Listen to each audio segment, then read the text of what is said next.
Hello, my name is Kunal, I'm Ayush. and welcome to the Knockout Narrative. This is going to be episode 2. Today, we're going to be focusing on fights that are all-out wars. We're going to be looking at those back-and-forth fights where it's not just one person dominating, and they're just extremely entertaining. They keep you on the edge of your seats.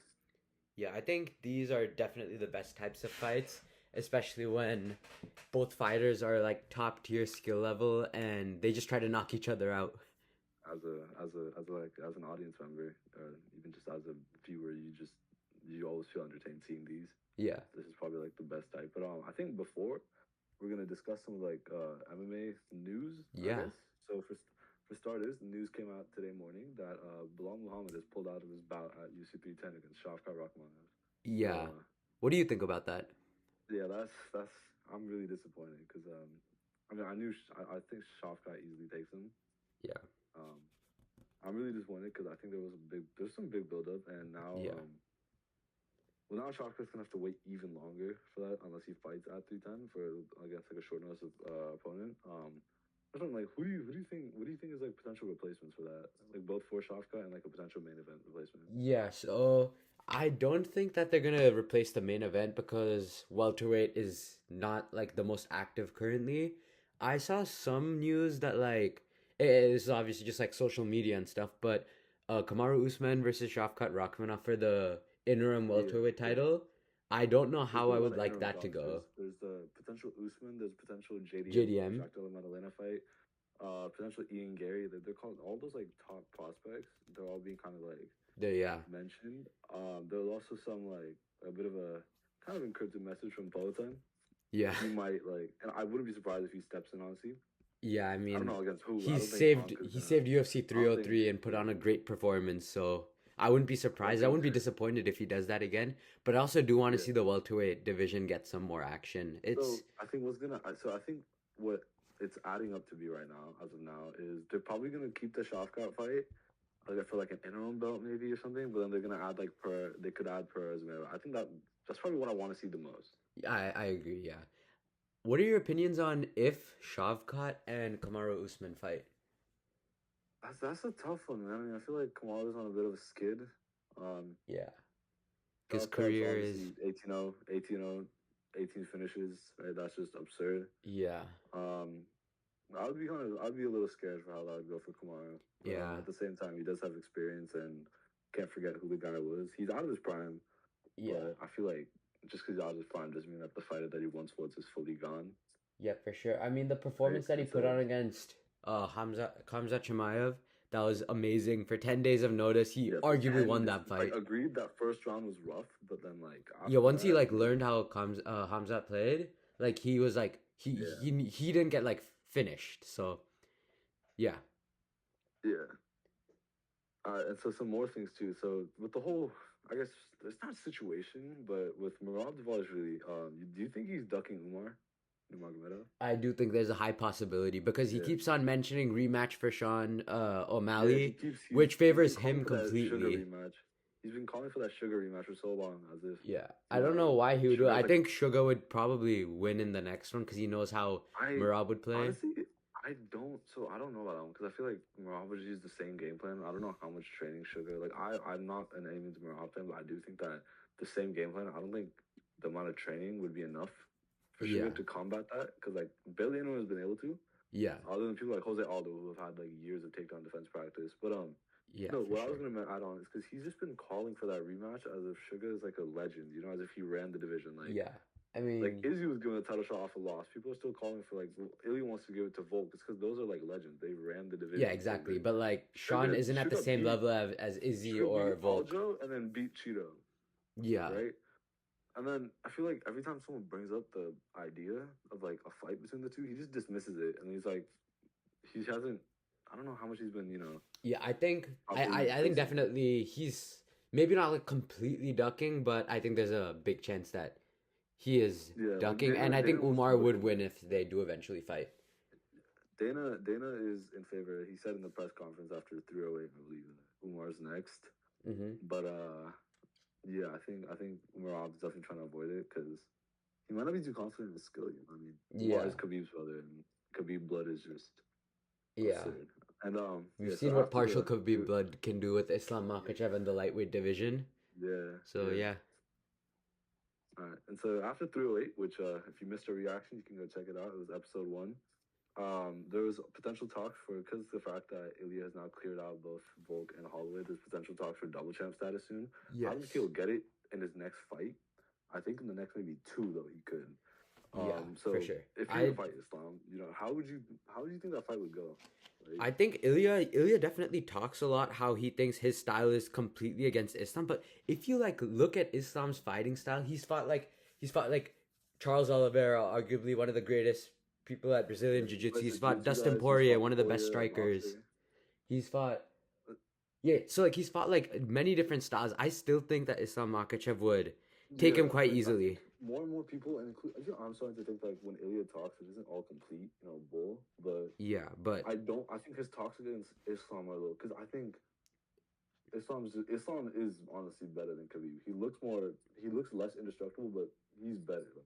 Okay, I don't know about better than Khabib. Maybe after a few more title defenses, because Khabib in his era he ran that division. Like he was able to control every fight. There wasn't a single instance in any of his fights where you said like, oh my god, Khabib's gonna lose this fight. Versus like in Islam in his last fight when Dustin cut him up. Less indestructible, but I think you need to realize you're talking about title defenses, right? He's matched Khabib in title defenses already. Agreed, but except like only one of them was against a true lightweight.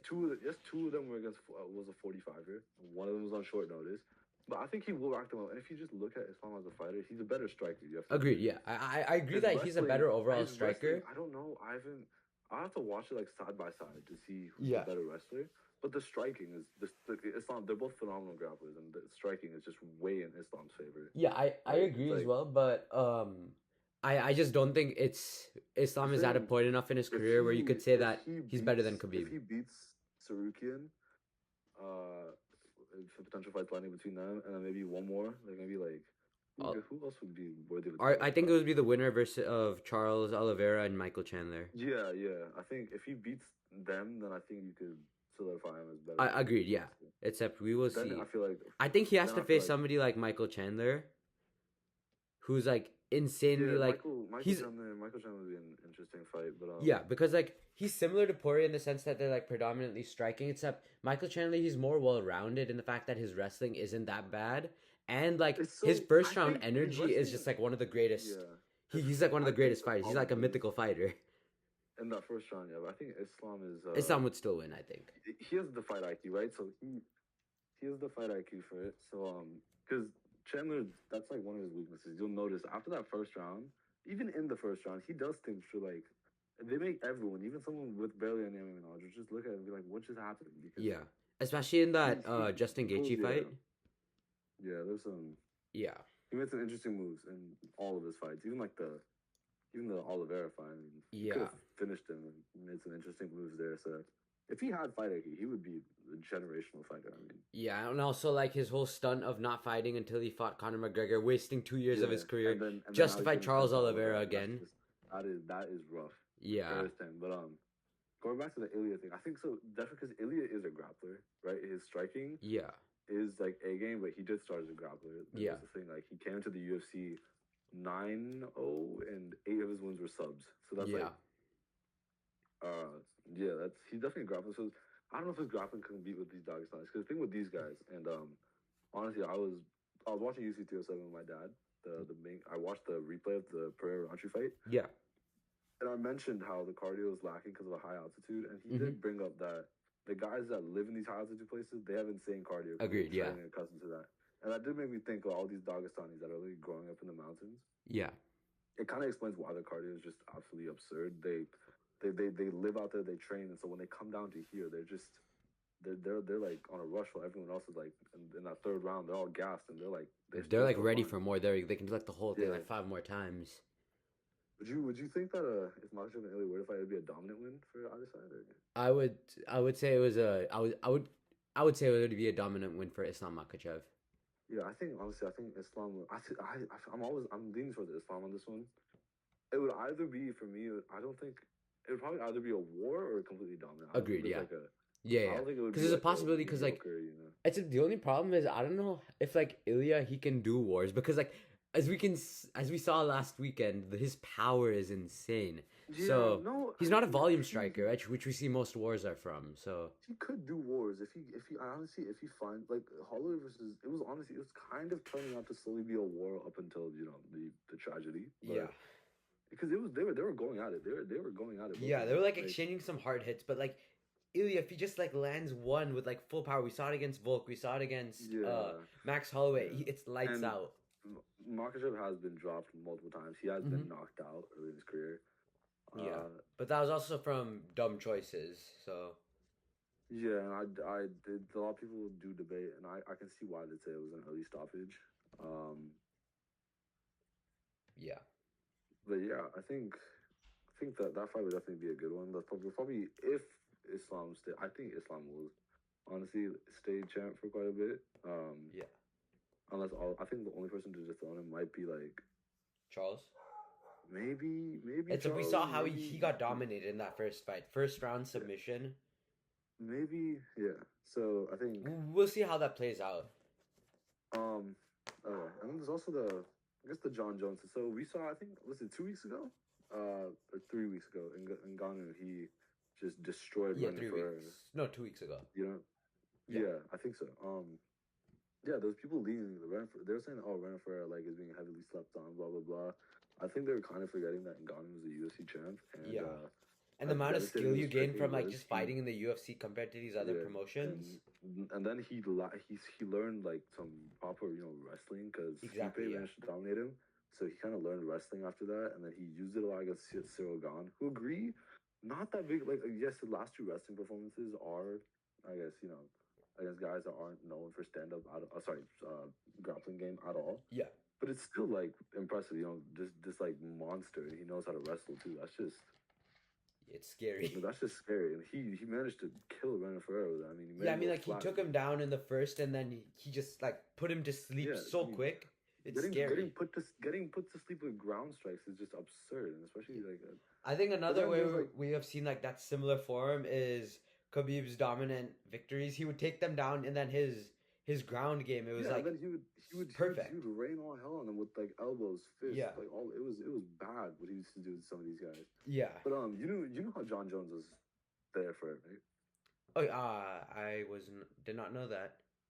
Oh yeah, he was front row for that. Oh. I'm not front row, but I know after the fight there was a clip. I believe I sent that to you.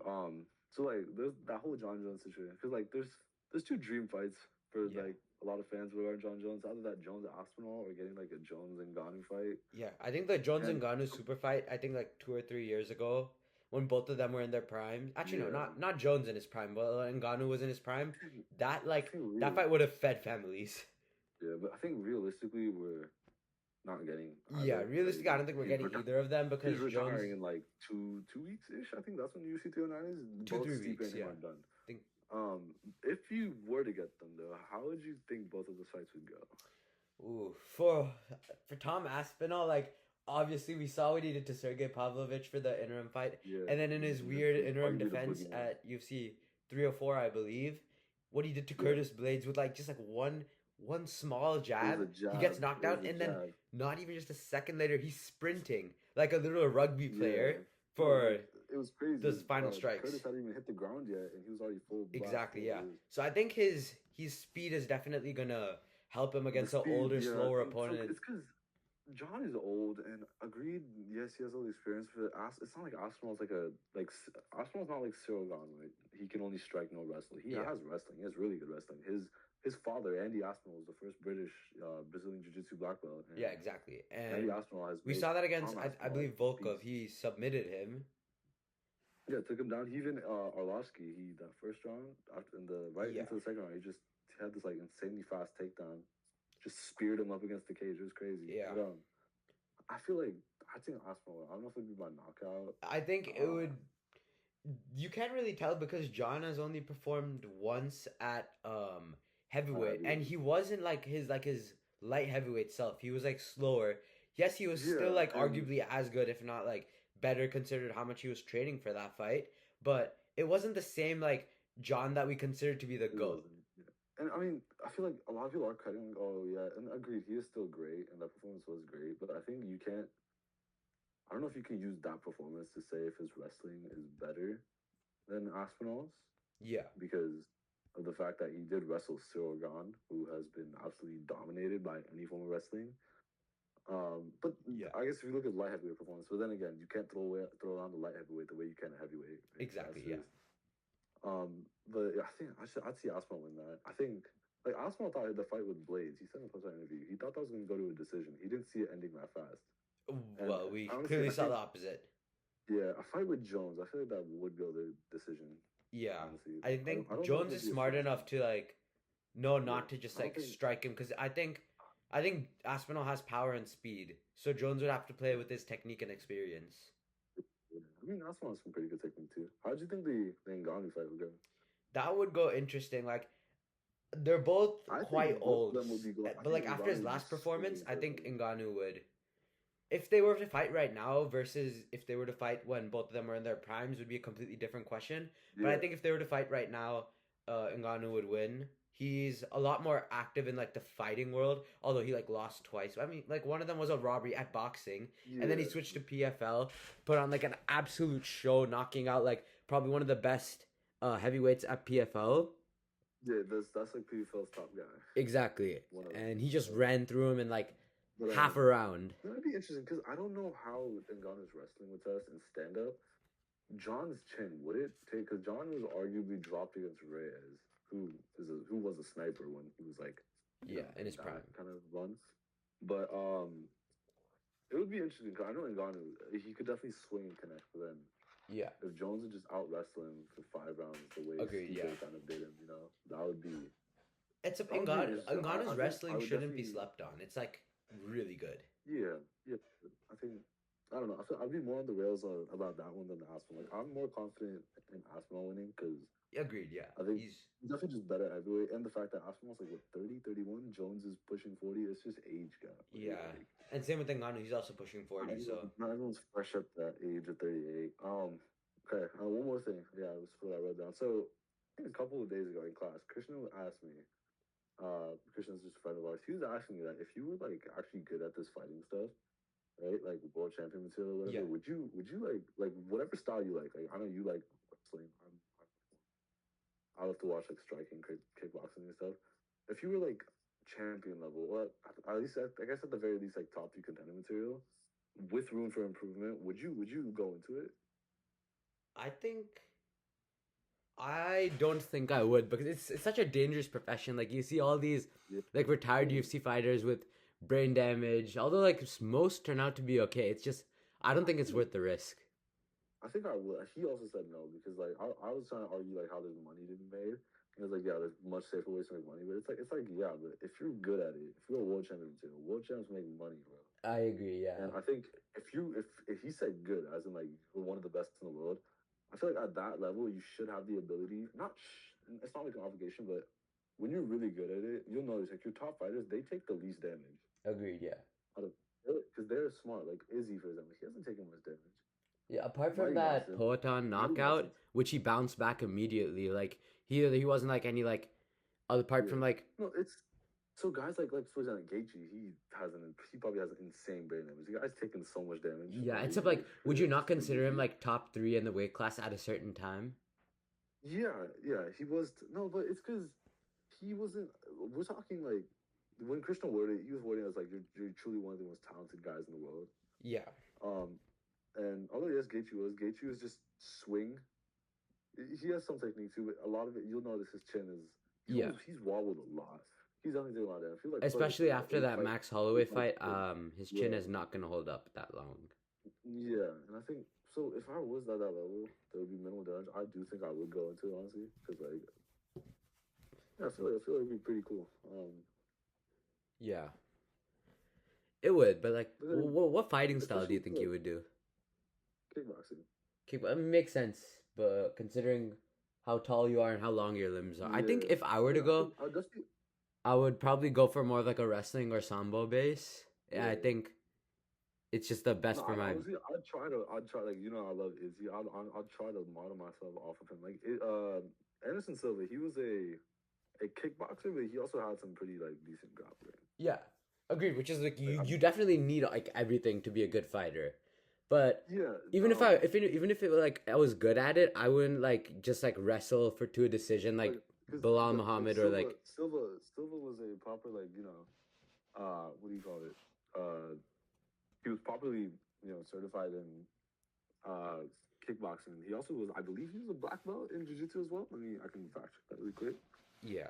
Uh, yeah, third degree black belt in Brazilian jiu-jitsu. That's like that would be what I would try to go for, honestly, because like you're complete at that point. Exactly, and we saw how good Anderson Silva was with everything. Someone tries to take you in his prime, absurd fighter. Yeah. Someone tries to take you down, you got him. Striking, no one's gonna beat you. It's like I feel like, and especially like with longer limbs too. I feel like that longer limbs are really good for grappling. Mm-hmm. But even with striking, because you can just like hit them from across the cage. They try to hit you, you're not even in the range. Exactly. Right? Yeah. Having good distance management, like Wonder Boy fights. Agreed. Yeah. Wonder Boy is an excellent example of like how reach really impacts your fight, yeah, and the karate fight style. Properly managing distance. I mean, I believe in. Is it tough? The Ultimate Fighter 31. It's the season with Chandler and Connor as yeah. Connor literally called in Wonder Boy to teach his guys distance management because he believed that he was one of the best at it, and which makes sense. He was. Wonder Boy's distance management's amazing. I mean, yeah. I think. So. I think we should get started with the episodes now. Yeah, we'll get started on that. So. All right, so now we're going to be watching Prochazka versus Teixeira. This fight happened at UFC 275 in Singapore. Prochazka in the red, Teixeira in the champ shorts. Teixeira managed to become champ at the age of 38 after submitting Jan Blachowicz. It was really amazing feat, as he was like one of the oldest champions, if not the oldest, to ever become champion. Yeah. And Prochazka was on a roll. He had a very successful career in Risen, and then also went crazy in the UFC. So that was amazing. Yeah, they went to absolute war out here. Yeah, so we'll be doing a round by round analysis of each round, and then based off what we think. Exactly, and then although it does end in a finish, we will see like if it was hypothetically went to a decision, how it would go, who would win, and why. So I mean, right off the bat, you can see Prochazka's low guard. Yeah, he's definitely prepared for this. We've seen, I guess. Yeah, he was prepared for those takedowns, but we've seen how that like. His fighting style is, ineffective and effective to some people. Yeah, especially at like the modern times where he's been on a bit of a rough, going in his career, I guess, because there's new boogeyman in this division and he just can't find a way to beat him. So. Yeah, this is just an amazing fight. So yeah, it's all out war. All action in all rounds. So look at Yuri's hair. Yuri's hair is bouncing around so much. Yes, I think the coolest thing about Yuri is that he calls himself a samurai and then he acts like this, which is really cool. Like he's an Indian samurai. Yuri's hair. I mean, he started keeping it more like upright, but whatever he was going with here is just interesting. It looks like a mop. I think you could achieve this look if you tied your hair back. Okay, yeah, that takedown was. It struggled at the start, but at the end, it's so beautiful. Like these takedowns, it's. But I mean, you could work about it. That's just the type of guy. Teixeira's he's a great grappler. I mean, yeah.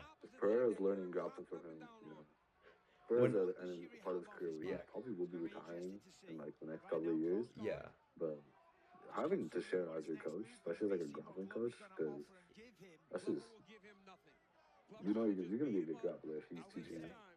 Whenever I do BJJ with my brother and like we grapple and then he takes me down, I do the exact same thing that Yuri is doing right now, just locking my legs above me. I'm trying not to get subbed.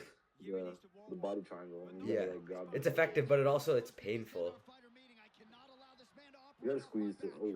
Yeah, as you can. So Teixeira has taken early control of this round. He's attempting a sub here, but it's not getting through. Teixeira won't be beating Yuri in the stand-up game, so it makes sense. You gotta make it your fight. Exactly, and I love when fighters do this, especially when the fighters like go for a finish, rather than just like grappling for points, which is like what we see currently with Merab Dvalishvili and Bilal Muhammad. They're not official, but he's tried to get a choke. Right? Exactly, yeah. Joint sub. Yeah. Interesting position right now. Yeah, that's hmm. Yeah. Yuri also has to be careful that his toes don't like he's not like gripping onto the fence because that will count as a You fence can't stick grab. it in there. Possible point deduction, which is not good because as of now I think Teixeira is taking this round, and we're back to standing up. Good bounce back from Yuri. Oh, okay. He's such a Yuri's fight style is honestly quite It's unexpected. it's like random, it's sporadic, but it's also Yeah. really entertaining. Yeah. Yeah. Oh, that shot hit him, but he seems unfazed. Ooh. Glover's got hands for like a 40-year-old. Oh yeah, takedown number 2. Oh, interesting That was a defense, good but roll. it That was a doesn't good help roll. him because Glover still has full mount. But I think what Yuri is trying to do, or like he was doing at the start, like the wrist control, that's very effective. Yeah, this first round was honestly quite brutal for Yuri Prochazka, I think. Yeah.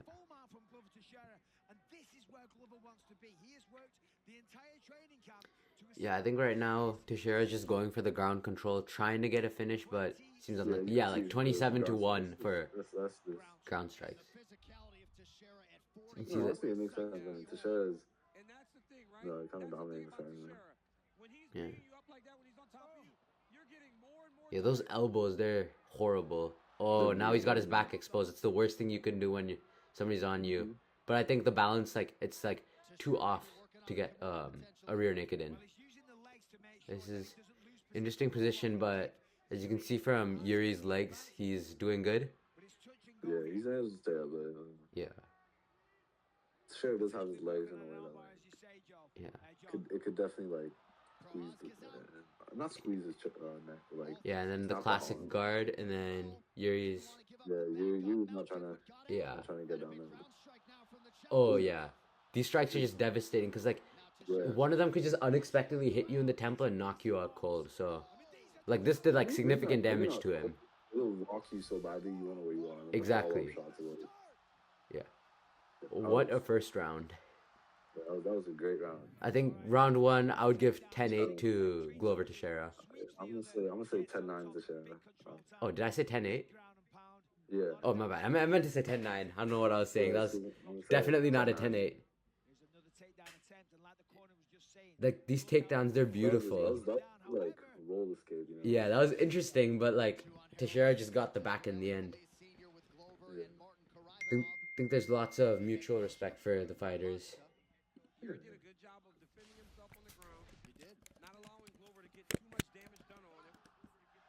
One thing you can see on I thought Eye pokes are devastating to this sport, really but Yuri's being a good sport and they disorient you. So I think yeah, Yuri is cool.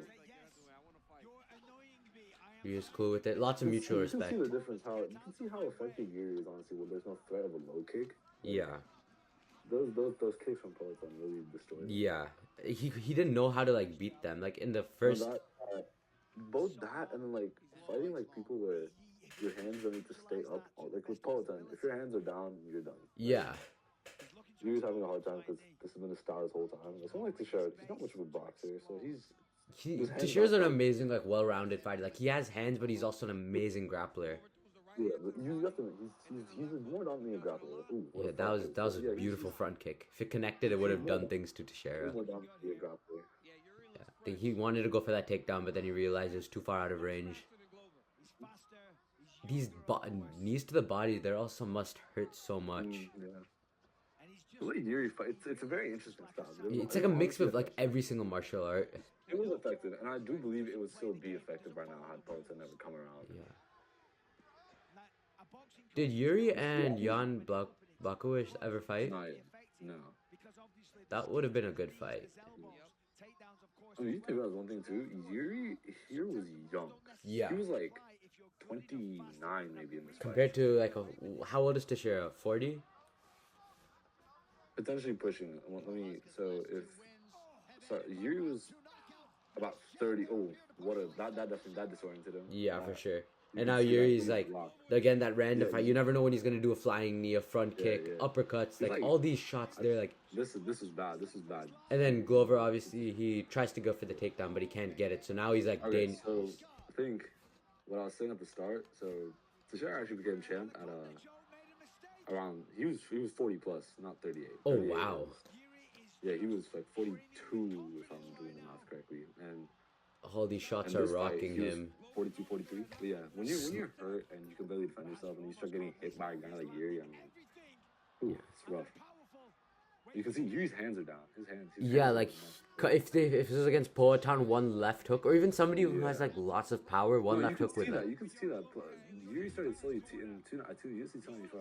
Yuri started teeing off on Poatan, and Yeah. backfired. Like, Then that iconic spinning elbow. yeah.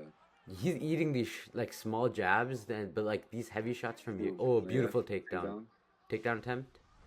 No, he doesn't get He it. didn't get it though. He didn't get it. He's definitely a little winded too. Like, Oh yeah. This is rough. The first round This was is like very like tiring for him, and then he just got and beat up for like a once- solid once you 3 get- minutes. Like it's not like when he punches that does deplete your total like. Yeah, I think both of them are decently winded. So Yeah. yeah. Ooh, Oh, what a connection. yeah. Glover's definitely hurt. This is just brutal, man. I mean, All these shots. yeah, you Oh, did. that. Oh, and that was good. Now Glover has his back, which is Yeah, his specialty. But Yuri's defense is amazing against these rear nakeds. But he's so in far. danger right now. He's been pretty good against submissions. Yeah. I believe he's been submitted once in his career, but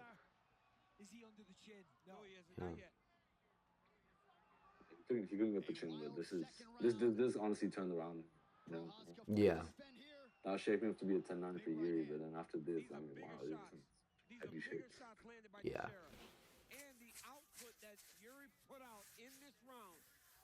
Yeah. This ground control is so important, and like it could like change the effect of the whole match. Something like Teixeira's also doing, so he's not just holding him, he's also like Putting pressure. some really heavy shots on him. Yeah. Like as soon as like you release like the smallest bit of pressure, you can tell, and then like one elbow or one like heavy shot will just disorient you. But no, Teixeira was bleeding. Yeah, he's been bleeding. Those shots from Yuri did a number on him. Prochazka's honestly. Yeah, like I said earlier, wrist control is so important here. Yeah, and I think at this point too, Prochazka knows if he just has to hold his wrist. Yeah. Like then he doesn't have to worry about anything. And now he knows that the round is ending soon, so he's not gonna get subbed. So he just has to play some more defense. Just block his head. He's playing smart. It's really shifts though, because I mean I don't know. Oh, those elbows are heavy. That cut him open. Yeah. Oh yeah. That's a lot of really blood. bad cut. That's an awful cut. That is really bad. No, and honestly, I don't know how you'd score that. Just because those elbows alone. I mean, that's a really big cut. I think. There weren't any takedowns present, so I think I would still give 10-9 Yuri. I think just because the end of that round, the end of the round was dangerous, I but think the end of the round makes that a 10-9 for Teixeira. this is definitely like a tiebreaker round. But I will see by. If you look at it at a what do you call it? Damage point of view. I mean, bro, look at Yuri. He got a massive cut on his forehead. Yeah, like really my this thing just said, it's gonna cause problems. Just that last like minute of the round edges it to Teixeira. True. I'm not sure what to think, but I think I'm gonna stand by my. Yeah, I could. See oh yeah, then I'll have to do the doctor's check on it. Up until I saw those elbows, I was still gonna give that to Yuri. But I think those elbows are enough to kind of dictate. Oh, it's already starting to bleed again. Yeah, you can see that. Honestly, if he never threw those elbows, that would have still been a 10-9 Yuri for me. But yeah, I think that definitely changed the effects of it, but I think still 10-9 Yuri. Amount of damage that did was just. Oof. Yeah, I think Yuri's gonna play a little more safe now. But yeah, definitely. I mean, he'd really want to guard himself better because one punch that cut, it's gonna start pouring again. Yeah, and then that's just a distraction. You can get knocked out. You get doctor stoppage. Yeah.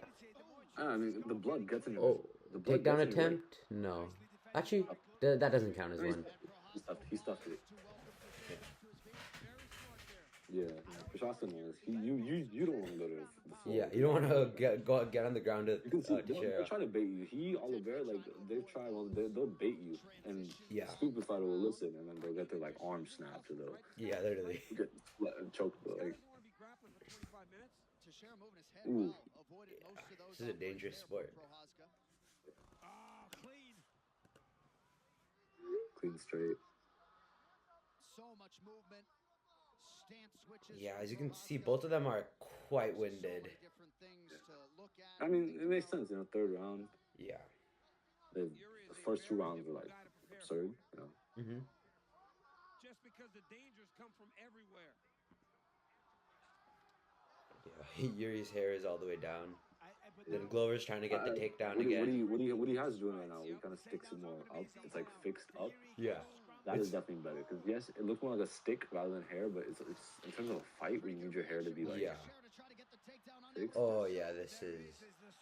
Yep, coming up. You can see Glover's tried some takedowns and he's tried pulling guard. Maybe even Oh my god, these heavy shots are just huge. Bro. Oh, and then those knees. What a knee! I think he has to stop with the takedown. knees because like Glover's catching that leg and then just turning into beautiful takedowns. Yeah, but the problem is that like Yuri's been getting shots off while Glover's catching that leg and trying to.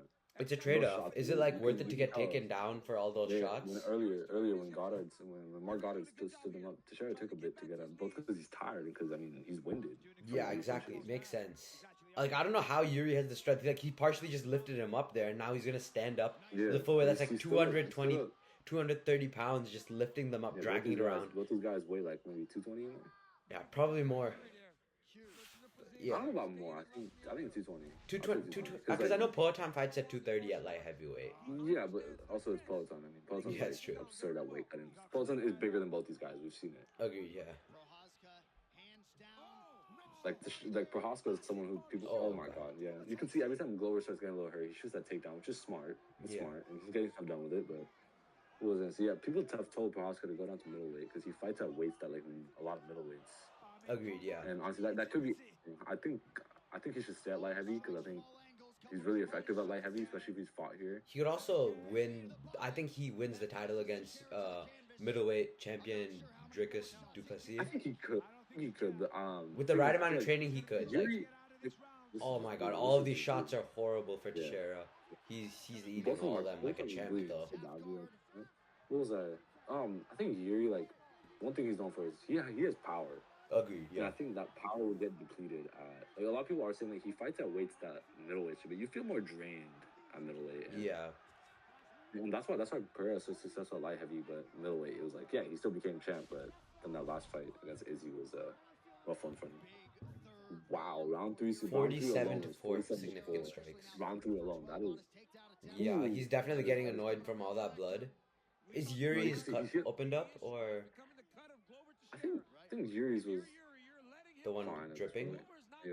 Or is it gets worse. It gets worse. It definitely gets worse. Oh yeah, for sure.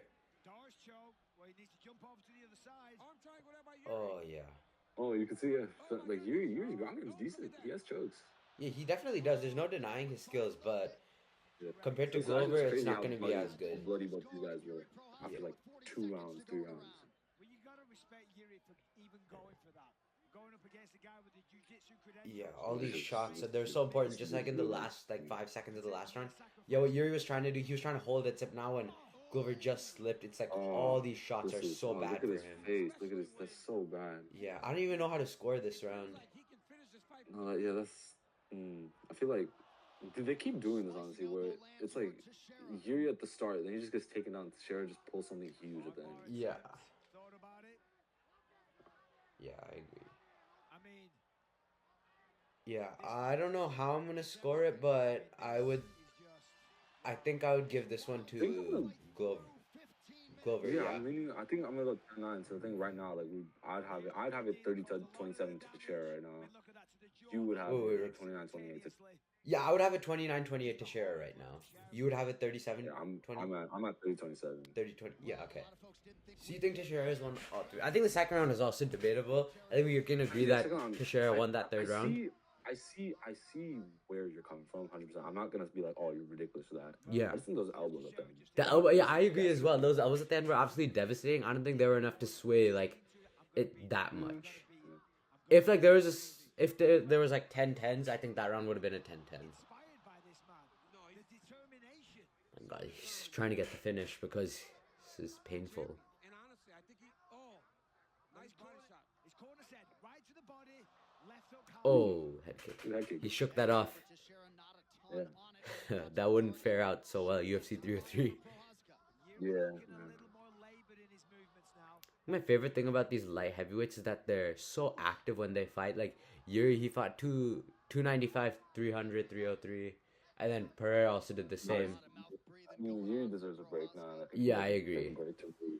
You know, Like getting knocked out twice in like a span of like a year, it's not good for you. See, look at how rocked he was. Yeah. There. We've got him like sound. Especially like look at how he fights with his hands down. That's like what other people who. Oh, that was a big shot. Big shot. Shit, he's going for the takedown. Oh, it's up against the fence. I think if the fence wasn't there, he would have gotten like a beautiful double. Like, oh my God, that was beautiful. This is just great grappling. Yeah. And he knows that he can go get He has an interesting guard right now, Yuri, but Yeah, I feel like a lot of stuff that Yuri does is just unorthodox. yeah, but somehow effective.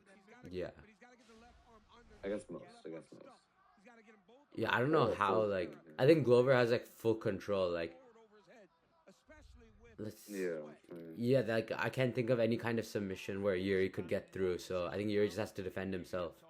I think Yuri could definitely get it because I don't know what type of submission Glover would pull off from this position. Yeah, it's like what position? Well, what submission would Yuri pull? I mean, like he's doing one right now. It's like Yuri he's not gonna last Yuri that. has that arm trapped in his legs. Not trapped. Which arm? Oh yeah, I guess that could be an arm. Like he could get a crucifix. Potential. Although I don't think he'd pull off an arm Yeah. bar against Teixeira. I think Exactly. Teixeira Somebody. would Oh, punch all you. these shots. It's like Yeah. anvils dropping on you.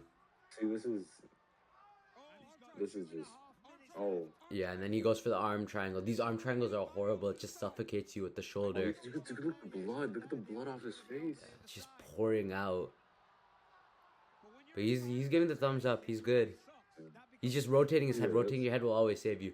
But then your hand is also there. This is a beautiful arm triangle by Yeah. Teixeira. But this is also He's gassing good, out he's good. Teixeira I think- so I think- much. I think Teixeira just doesn't have it properly locked. Yeah, I think if it was a little bit tighter, Yuri would have had to tap, or he would have No, gone I to just sleep. think Teixeira just doesn't have it properly locked, or he's not squeezing enough, or.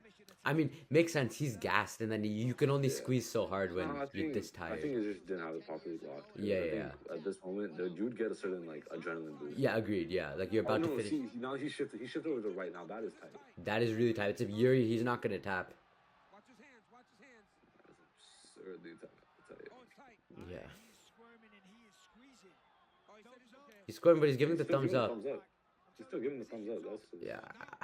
Most fighters would be out from Oh, this. look at And then that. he Look at escapes, that. always Look squirming. at that. Look And now at he's that. on top. He reversed it. And then Anvil is dropping. This is just Yeah. And now he's standing up, so it's even worse. yeah. See, Glover can't even do much. At most, you could maybe upkick, but you're not in a position. He, to do he that. can't It's just- upkick unless, like, I don't think they have, like, the core strength for that. Oh, that eye is bothering him. No, it's just because that's one thing my doctor stopped doing when the eyes Yeah. on your when the blood is on your eyes too much. Yeah, That then is you just can't something see, and then that's just a... That's why like when Yuri got cut, all the commentators were like, "Oh, that could turn out to be tragic." Exactly, Because, yeah. that cut is in the perfect spot where you open it up too much. blood will get in your Which eyes, fight doctor had stoppage. that doctor stoppage? I don't remember which one.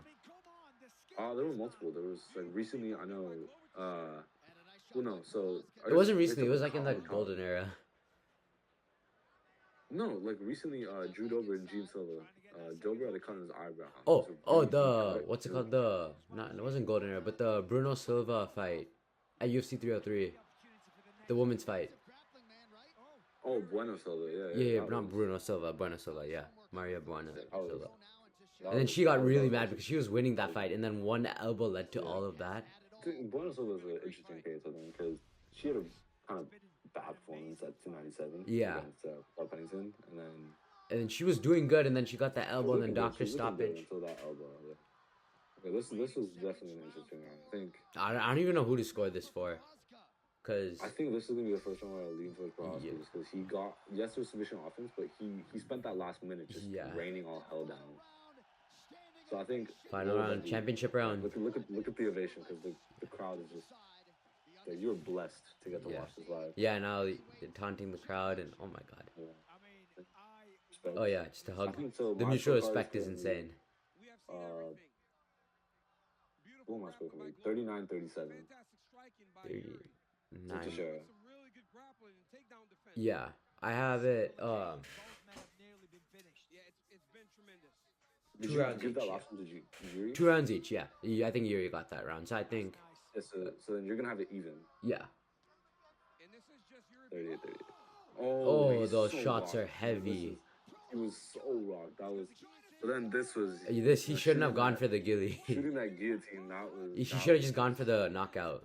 Don't know how smart that was. I think Prochazka was on wobbly legs and going for the gilly was. Yeah, it just bought him some time, and now he's like recovering from all of that right now. He missed the gilly and then now now he's just chilling. He's just He has a really low, like all these. Yeah, you can hear even Bisping saying it was a terrible move, and it wasn't. That wasn't smart at all. Yeah. I mean, you have to give him some credit considering that, like, all the emotions that you're going through right now. It's really fight or flight, like, not fight or flight. Like, it's you dire. need fight IQ. You need to have fight IQ while being in like Yeah. an environment like this. But I think It's hard. Not he that many shouldn't- fighters have it, but Yeah, he shouldn't have shot that. If he didn't do that good, I think Yuri would have been TK that day. yeah. Oh no, these are just massive shots. Yeah. Both guys. Yeah. His cut is opened up bad. Jesus. Glover is finding the mark though with frequency. Yes, I'm telling Yeah. you. It's a because Rock- beautiful This is definitely fight. running to be a global He's not round. moving as well. Yeah. Dude, he It's just such a good fight, catch though. and win. Oh, Oh, all these shots there, All win early. rocking him. Jesus. Yeah, he's so hurt. Yeah, man. it's a, I feel like he should stop shooting those takedowns. though. yeah. I mean, those takedowns are Yeah, safe, even, but you can hear if you listen, you can hear DC and Bisping. They're both like a little bit disappointed in what's happening because yeah.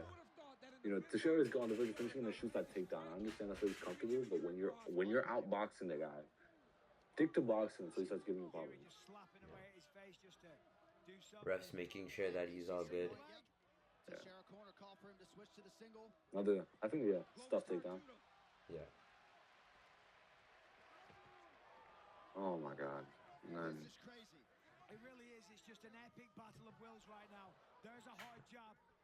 This is the problem with like fighting with their hands down. Like all these heavy shots, you're not prepared for I it. feel like, and I think it's so you have so many fights and you just fought like this whole. Yeah. It's so hard to change your style at this point when this is your Yeah. like orthodox. And put them to sleep with these shots. So hard to change your style. And I think that's why it's gonna Another even in beautiful his next takedown. fighting, even if Yuri practices keeping his hands up, I don't know how long that'll last before He's trying to hit a switch. he gets rocked maybe, and then his hands will drop again.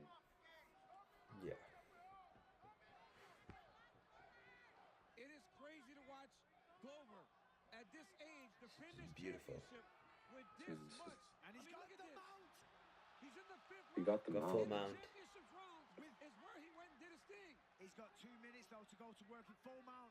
Yuri's slapping him for some reason. Interesting approach, but From here, If it works, it works. shoot, it works. but 2 minutes is a Oh, long it's- one. 1 minute 40 is a This is long just. I mean, how do you even take these? How do you even just? You're trapped and you're just getting these punches from hell and Yeah. landed right on your chin. That's just absurd. He's gonna And kick yes, off the he's fence. very tactical in the use of the cage to rotate. Yeah, that was really smart from him, honestly, because I believe he used it in that first round. Was it He first did, round? he did, Took it yeah. out? First round.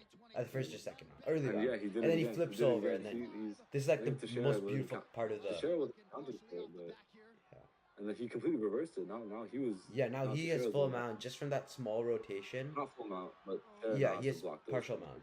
And then And now he tries to reverse it again, but this only lets Yeah. Yuri get almost full mount. Now he's got side mount. You know what it is, man. 50 seconds left. I feel like a crucifix and. Yeah. Yuri Prochazka's proven to the world here tonight that Crucifixes are hard to pull off. striker, he can grab No, they are. I don't know if you've seen Valentina Shevchenko's TKO'd so many people just by holding them there Yeah. and just elbowing. And Oh, and this is where it and then, happens. he takes that neck. He takes the Perfect. neck. And it was so tight. It was. You can't do anything against that. You can just either go to sleep or with just tap. 30 seconds left. He tapped. He tapped. Oh my god. It was insane, especially like 30 seconds left. Teixeira was on his way to win that fight, honestly, in my opinion.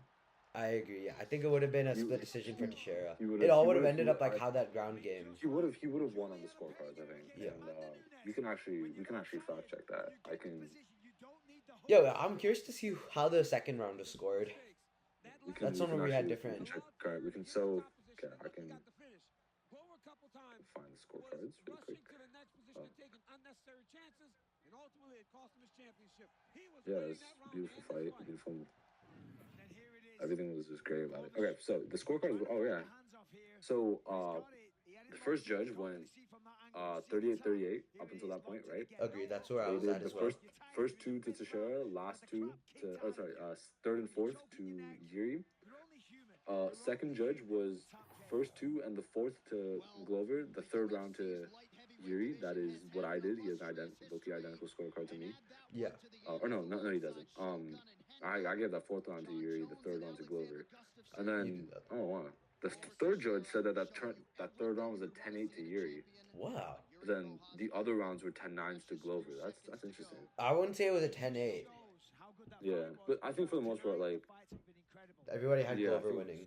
I think Glover was on his way to win a decision, probably either majority or split. I don't know what if it been unanimous, but Yeah. you can. Just a great Wow. moment. That cut was bad. I'm actually surprised that they managed to patch that cut up pretty good. Yeah, the cut man needs a raise. Glover too. Look at him. Yeah. It's such a deep cut. I feel like that look. I bet when that first landed, that looked like an imminent doctor stoppage, but it just wasn't. Yeah. Yeah. Yeah. That was a great fight. Yeah. All right, so next we're gonna be watching Poirier versus Hooker, the Dustin Poirier versus Dan Hooker. This was an absolute war in the UFC Apex. I believe quarantine time. Yeah, these two Yeah, this is just went quarantine at time it. for sure. You'll see. So we'll be doing the same scoring and commentating. You'll see after the. I mean, you won't see this, but after the fight, both the guys were like taking off on stretchers. It was bad, but I think can tell. Dustin Poirier, it was like one of his best performances. I mean, it was even Dan. Yeah, I agree. Yeah. Yeah. Especially like I think that was the end of the first, the end of the second. Just wow. The end of the second was and then I think we'll see This is an soon. Apex fight too, so this is an Apex fight, so there's no crowd noise. You can just hear every single punch. Exactly. It's actually even more brutal. It's exactly like how they just posted this UFC muted. But yeah. Okay, let's focus on the fight. UFC muted takes the commentary out, which is even more brutal. Yeah. You can just hear every single punch just You just hear landing. pain. You just hear pain punches, the grunts. This was back when Poirier he had the side part during his fights. Yeah. And then he would have to move He them. only recently went. He only went bald for Through 299. Yeah. 291 he had his hair. No, 299 he buzzed. No, 299 is when he buzzed it. Yeah. He went back to being buzzed. He was bald before. Yeah, he was bald in his featherweight days. 291. No, 291 he had hair though against Gaethje. Yeah, cause I know, cause like he had that tick, like adjusting the hair, adjusting the shorts, and then getting head kicked and KO'd. Honestly, he got rid of the hair. He might have to like start wearing tights or something to get rid of He the might, shit. yeah. But I think he only has one more fight in his career left, so. Yeah, he even said it, like, there's no more title shots. He said in his post-fight interview too, like, what is he fighting for if he's not going to be fighting for a belt, right? Because he doesn't want to do this for fun. He has a daughter. It's a good point, you know. You can't threaten your life even more, especially when you have kids. He's never lost two straight, had a pretty invasive hip surgery after the Khabib fight last year. They had to microfracture his femur. Labrum Shot was sounds torn so as well. painful. Poirier, a clean bill All of these health straights too, they're after landing. the 9-month How come this layoff. was a 5-rounder? It was a main event. This is the fight night. Oh, okay. Which is also absurd because like fight nights, you generally get your smaller tier or less popular fighters. But these Yes, two, this is a banger. especially Poirier, like pay-per-view tier. Yeah, you will also get those like pay-per-view tier fight nights. And this was like this. Yeah, this is when he was like 3rd ranked and Hooker was 5th. Yeah, this is so Hooker. I don't know if Hooker left the top 5. He just got back after 3 or 5, but Did you hear that? I think this Poirier is said, listen to his fan. Hooker's top 5. Yeah. Big hook, and see that's hooks. Oh. Those And then he hooks did the are Charles meant Oliveira to strat, keep coming back going. blonde and completely tatted up, and then Blonde, tatted, throwing on an and absolute just show. absolute machine. Like, So, Dan Hooker title run starts now. yeah. And the news about him fighting Conor McGregor in No, February. I think Hooker is a solid top 5 gatekeeper. Agreed, yeah. I don't think he's champion material, but he's gatekeeper. Yeah, I also agree. Just like Kevin Holland, I think he'll be like Kevin Holland. Well, okay, Kevin Holland's the more top of the two. I feel like Kevin Holland. Yeah. Dan Hooker definitely takes things way more seriously, and Hooker's definitely the better, more skilled fighter. Yeah. Stay in the range, keep him up against the fence. Can you believe that Hooker used to make featherweight? That's crazy. He's already looks like dead skinny at light. He and Oliver, he and Oliver are very similar. Both of them Yeah, both of them like struggled at one weight class, moved up, and became really They good. went up to lightweight, and then they just went on a tear. Yeah. And both are also blonde and tatted now. Yeah. Look at Adesanya. Everyone says, oh, Adesanya, just a kickboxer, easy to take him down. His takedown. Michael Bisping talking about Adesanya. And they're talking about the takedowns because of how you can't just assume a striker Yeah. can't defend takedowns. All these kicks must hurt when they land. Like the amount of torque and force. These guys trained for so long too. I mean, Yeah. Oh, that was a. they're both just trading absolute. Oh my God, that possible takedown, but I think he's gonna leave it. Yeah. That elbow. Oh my God. All these body shots as well. This is just a. Fight. This fight was just really long. Yeah. Poirier already bleeding? Yeah, his left eye's cut a lot. That right eye. Yeah, right eye, my bad. Those close range. Oh my God. You see Yeah, but look, if you just look at his head movement, it's beautiful. He's just like, although he's still getting hit, he's like dodging a lot of them. Both guys are getting hit and also evading. It's beautiful. Oh, this head kick. Poirier's, I think actually, Poirier's doing a lot of head kicks in him. Yeah. Considering he's like more boxer type, I think. Yeah. I think UFC 291 Poirier Gaethje 2 for the BMF belt. That was the first fight that I ever watched, and like from all of the watched live, and then like from all of the commentary, I thought Poirier was gonna do the head kick, and then Gaethje did the head kick, and yeah, interesting. Gaethje and Poirier, they're both dogs. Yeah, I love both of them. They could never make me hate them. They had to go back to BMF. Oh my God. They had to be back to that. Yeah. So ultimately, that led to Max Holloway getting. All right, let's take a look at some of the action. There's a Oh, nice look at this left shot. hand from Oh yeah. Hooker. Both of them, like they kill like it's not just Hooker. Hooker lands and then Poirier just comes back. Oh my God. And then those like side hammers. Yeah. Yeah, yeah, I think this is the round where Hooker. Oh yeah. So how'd you score that round? I think I might lean it towards Hooker. I think it was also really close, but Poirier did end up getting cut, so I think I'll go 10-9 Hooker. I'm gonna lean it towards Hooker. Yeah, 10-9 Hooker. Oh my God.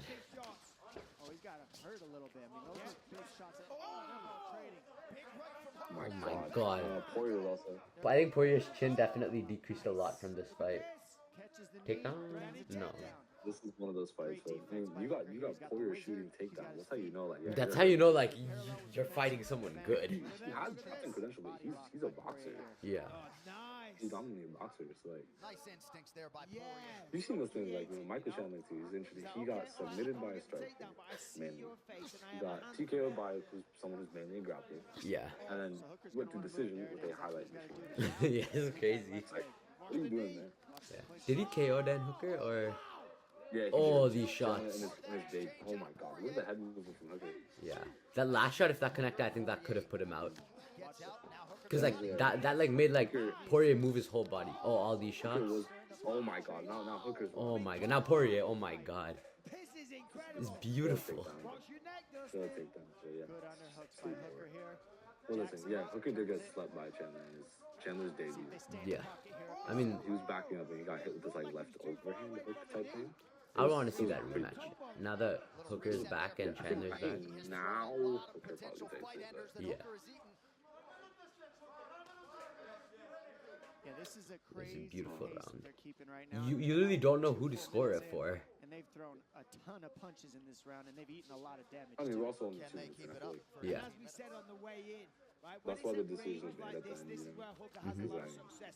This sport, especially with two guys like these, you'll see one of them just teeing off and then out of nowhere the other one's hurt. Yeah. Like, oh my god. And what I We've love seen that like maybe is 6 time times with in you the see past Poirier like just step 7, through 8 a punch minutes. and then fire Yeah. something back.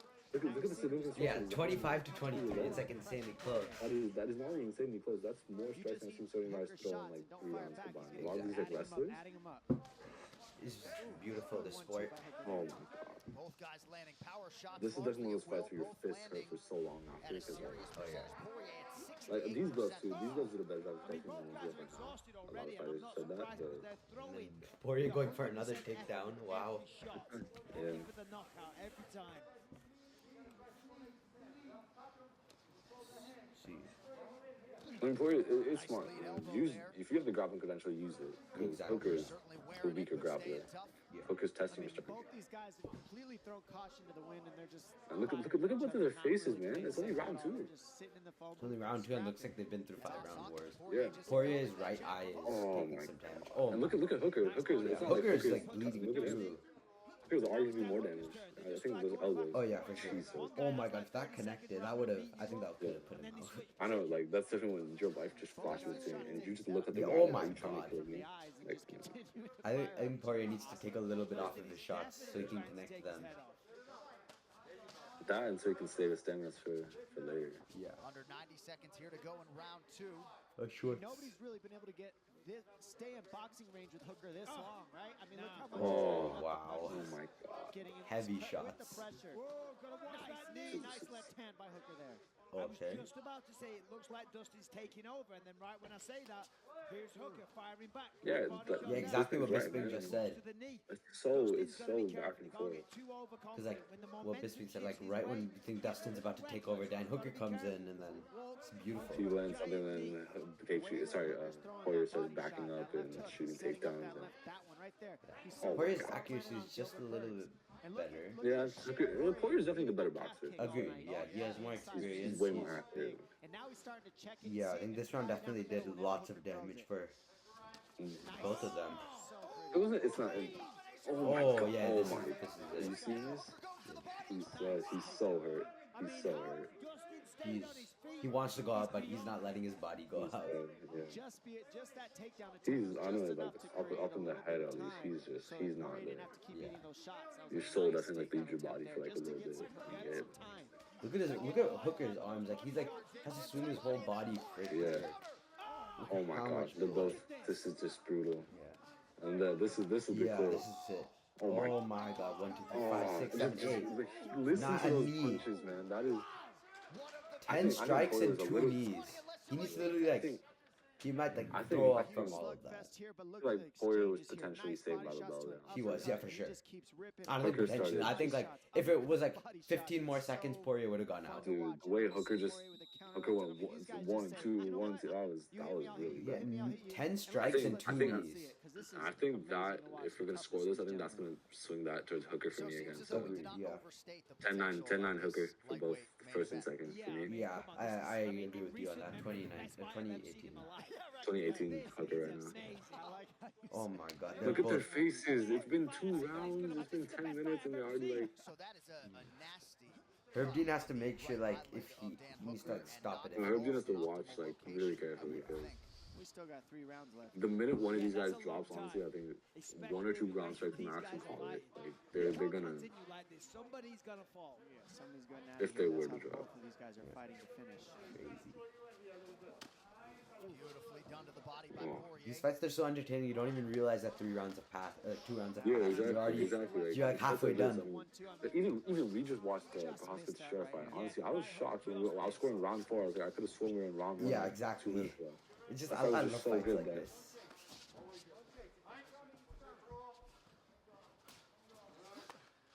Nice counter hook. Oh, Hooker's definitely hurt right now.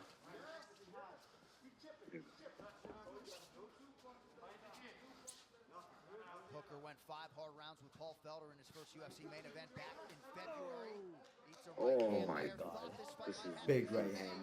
Was happy to have the Connection. extra time here. Poirier's like boxing might be what one of the Yeah. greatest at this Left hand over time. the top.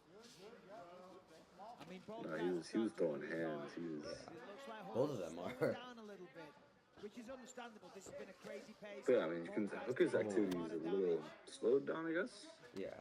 It'd be almost inhuman to not slow down a little after. Hooker the keeps first on two moving rounds, forward, for which sure. I think is definitely.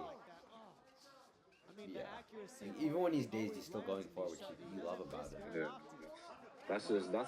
I think that's like Yeah. winning Oh, attitude. wow. He's like, Yeah, no, keep of course, hitting when me. I'm you're gonna getting get you beaten up sometime. like this on Yeah. both It's sides, like it's Khalil gotta Roundtree slow against down. Alex Pereira. Yeah. And the smart. I mean, I think in that fourth that Khalil was backing. He was still swinging. Hooker's like, going into, and that only works when you have a unbreakable chin. Oh, I And was you saw that the was a mouth champion Justin Gaethje chime in Wow. recently, Just put it right back in and then just. championship Wow. hunger, right? He's This So is much not even gonna respect try to. for I mean, this you fight. can't even take a break. That's just man, cheating. these guys want.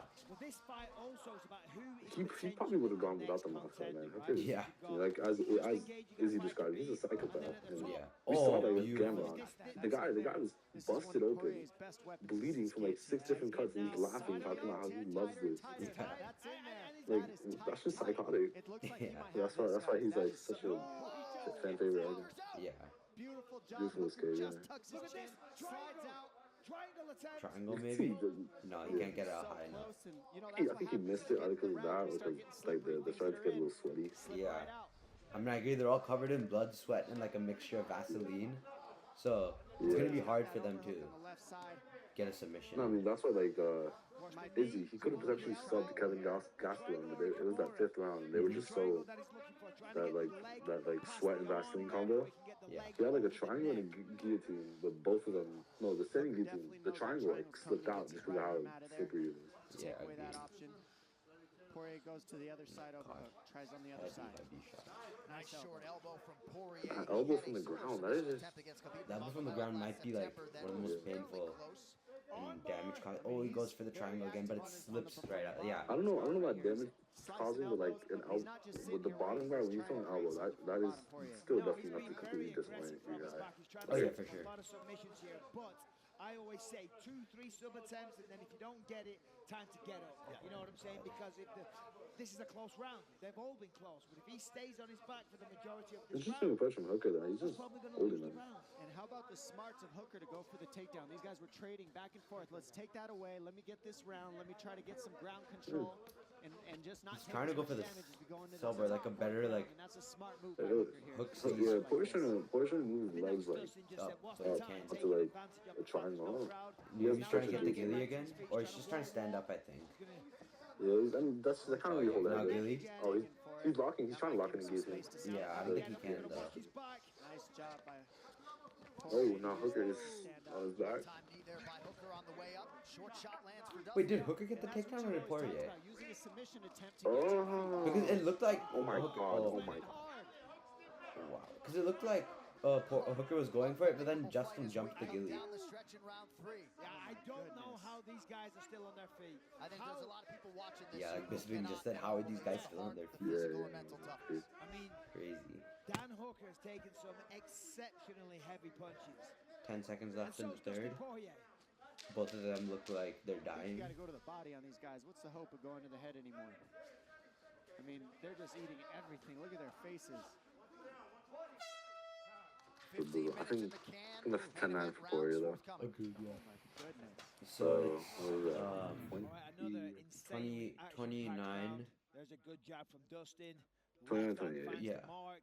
And it was just 29, like this from 28 start to finish, Hooker to be so honest. far. But here's Dan Hooker. Surprises him. No, with the double 29, leg. 28 in Forced Hooker's Dustin favor goes still. for the Yeah. same guillotine he But that tried la- on that- Khabib, and then he threw up a variety of Yeah. submissions. Eventually got Intense. back to the feet. And then they went right back to doing what they did the entire fight, beating the hell out of each other. Yeah.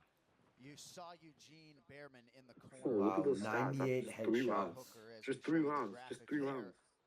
98 headshots, one leg Cleaned kick. it up Yeah. very nicely. Poirier, largely a headhunter tonight, but he's landing at a 67% clip. I mentioned Eugene Behrman. Round You 4 know, already. good in that corner, right? Keeps everything That's close to also the vest, just but insane. you did hear him say you got to be disciplined. So looking for a little bit more. Yeah, that's right. And certainly now in round Pushing him 4, up you're against beaten, both these fighters are tired, you're both injured, these you're both covered of their in boxing blood. are so elite. It's Yeah. easy to you know, lose the discipline, to lose the focus. And See to start Hooker's hands are falling like swings. It's like, no, dropping a hold little. on. Check your His emotions, hands are check definitely your hurting. They're game plan. got Let's stick to blood it. on Not only them. hurting, I mean, he's getting hit in the face many times. Like your hands do. Yeah, I mean, you like notice, realistically, they're gonna drop if you get like. when you're rocked, your hands do go a little lower because you're Yeah. not in your full mental. Yeah. What's the word? Jab lands clean. Capability. Everything will be at like 85% instead of 100. Yeah, every punch is taking off a little bit until you're like fighting. Like I bet the 5th round, these guys are at like both maybe at like 50. Probably yes, less, but yeah. After that 2nd round, they're probably at 50. That second round at the end, Poirier, like he got just cooked by insane. that. Oh, beautiful job. Poirier, keeping the pressure going. Nice takedown. Oh, that was beautiful. my God. Such a Yeah. good takedown. Very good decision. And now he's bringing him back up and going for another one. Oh my Oh, god. he's He on the chomps back, on he's for on the the back. Hooker's like, I don't think he gets it "Okay, though. if you're back on your feet, I'm still gonna go Maybe for he the needs to lock his legs, but Stay on the hands. I don't think he has enough grip. Yeah, he's trying to lock his legs. He's also trying to get the rear naked. Yeah, he can't get it. Try to get Hooker off of him. We see Poirier, 2 hands on the canvas. Goes for a switch here. Nicely done. Well, when Poirier needs those bursts defensively, they are there for him. Coming up on 3 minutes to go, round 4. He's going for a lot of takedowns, and then Poirier is going for the sub attempt, and then he slips it out. Switched it up. Poirier's Go probably for a more takedown. Sorry, Dom. We're seeing Experience. Poirier going for guillotines now. Yeah, he's definitely he has the credential. Ooh, good escape. Trying for the guillotine. Yeah. Oh, God, and now he's going for the takedown. Score on Yeah. those takedowns. And not much Wow. resistance. I think they're just both so tired. Yeah. He's trying to pull that hand and then That there's like they're not even trying to defend against them because they know they can just trade it off. Like look at Hooker right now. He's so And this is so tired. It's kind of hard to defend a takedown when you're tired. exactly yeah. Also quite hard to pull one off when you're tired. But defending one is just like your body feels like a rag doll. You need a lot of cardio and strength to Yeah. defend one tired. Control. Especially if the guy who you're fighting is like a better grappler than you. Yeah. He's got the hand control, and now he can start unloading. This is bad. So, yeah, All this these is- shots this are is- just taking up percent off. Hands and keep this position. He's pressuring. It's going to be a lot of work for Hooker to get out of this. Oh, those elbows. This could be a They're finish coming bad. up here, guys, because Poirier This is an the potential expert in this TKO right position. here. Yeah. Grappling advantage. Hooker's got to get that left leg out of there. That's what's keeping him down. Whose corner are they? Are they in Dan's corner, right? Left leg. Oh, he's gonna slide off. Oh, He slid off the back. yeah. Switches to a triangle. Armbar? Armbar. It's Oh not my all the way God. in, but he's switching to it. He's gotta keep I know, that like leg he down. would definitely let his arm break. This fight He might switch to Yeah, a Hooker. triangle. Actually, no. I think Hooker would. really get the angle on the armbar. I don't know if you'd let it. I don't think letting your arm break and going out cold are different. I don't think you'd let your arm. Oh my God. Oh, I can't even watch. That looked like it snapped. I can't watch this. Switches to a Arm bars are my least favorite part of the sport. Now from here, he has the option of going back to the armbar. I mean, you got Kevin Holland arm bar was pretty sick though. Oh yeah, that Kevin Holland armbar against Michael. I'm not even gonna try to pronounce his last name. All this shit. Yeah, like that was like, oh my, I like almost threw up when I No, saw that that. was kind of. I don't know why all this shit should be in tapped. And he tried protesting while his arm Yeah. was bent the other way. I mean, what are you doing? Oh my God, look at his arm right now. Minute to go in the round. This I don't. So Oh, you think he would let his arm break? I don't think he would because how important arms are to this game. But he would go out cold. He would Yeah. not tap for the sake of his like. for just like not tapping. Hooker appeared pretty deflated a He's moment trying to ago, get but the perhaps left side a little bit of that guillotine, weight but back. so now he lost the mount, and now they're back to striking. Oh, never mind, Dustin's going for the Gilly again. And Oh Gooey. my God. Don't be silly, jump to Gooey. Yes. It's really hard to get out of this if that lock is in Yeah, I think Poirier takes this. Look at your shorts, man. You can't really see them Poirier, so you just black shorts on. What is this camera? but if that head is slippery, it's hard to keep these guillotines. And listen, at the end of Hooker the has round, gray shorts, and 20 they're seconds currently left, covered not a in bad like some idea. red. 4 minutes left, 3 minutes left. I think I'd the say worst no. like post-fight 20 shorts I've ever seen is seconds. Khalil Right, after go the for it. You might Ferrer just fight. get That was Yeah. All right, that's 4 Wow. rounds. He's so tired he Those can't judges even have a get up thankless job, don't properly. Oh my I think word. that's a Poirier round as well. Agreed, yeah. So I think it's, what is it? Even. But I'm glad Yeah, that- even at what, What is that? 37? Yeah, we see here the jab 37, lands, I Louis think. keeps following No. it up. Wait, no. Another no. jab. 38. Nice Okay. body kick by They're Hooker both here. level 20 and Another 28, body so then kick. Yeah, exactly. 38. into a takedown for Hooker. Hooker's 30, using a 38, lot yeah. of strategies in this last fourth round, and now you see Poirier. He's got to keep that thumb. This locked in armbar, there, oh my but god. How did he because survive? doesn't, Oh, you can Hooker's literally able to see switch it like up, twist his your hand, arm get out should of not it, be able to and bend turn that it way. Okay, around. surely How that caused some about the dislocation. yeah. You having fun? He's He's just like, spitting out right yeah, before having he's a blast. soaking wet. The best line ever.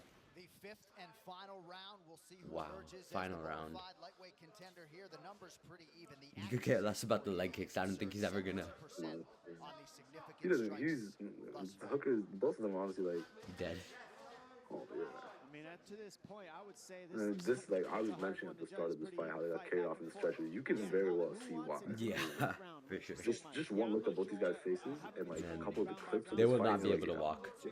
Like if you play that one clip of in round the end of round 2 of Hooker like Oh yeah, absolutely that's piecing him Poirier up. already going on like a stretcher. Yeah. They're both beaten, covered in blood and cuts and bruises, but there is no quit. The desire to win has not diminished. Dustin needs to drop the whatsoever. shorts. If you, Nice left hand by Poirier. what do you think Dustin's next fight is gonna be? Look here. First When round for or who? Hooker, Who? second round for Hooker, two big rounds for I know Poirier. he stated he wants Gaethje in the Yeah, retirement 2-2, I fight. would say. It comes down I think to he said he this wants round 2 right more here. fights and his last one in Louisiana for retirement. But the one before that, who'd even Maybe Connor, part 4. Conor Parfall would be interesting though. I think Hooker. I think Poirier would Hooker trying to destroy pick him. his spots. Yeah. Already has a career best in the UFC 3 What takedowns was it? secured. I think who could he fight now? He could fight Chandler too. That actually could potentially happen. Hopefully not. I think he might fight the loser of Charles Poirier, Charles Chandler. I feel like that's another Jab on the point Charles again. Chandler. Sorry, like both Charles Chandler, even like I'm saying with Poirier Chandler, both those rematches are kind of useless. Yeah, because they've already. Like, why are we feeding Chandler to Oliveira again? Yeah, exactly. The first fight, yeah, title fight, he was up for it. But the second fight, like he's been out for so long, you're gonna give him back to this. To Oliveira of all people, finishing machine. Because you could give him like a kind of more, a slightly more tame fight. Maybe like Gamrot would be good. Yeah, I mean, give him a try. I think someone even potentially a little out the top 5. But no, he's getting given straight to Oliveira. So Bad idea. If he beats Oliveira, I think he would get the title shot. Of course he would, yeah. But I don't see him ever beating Charles. I don't think that's not happening. You saw that happen in the first round. Oh my god. So nice.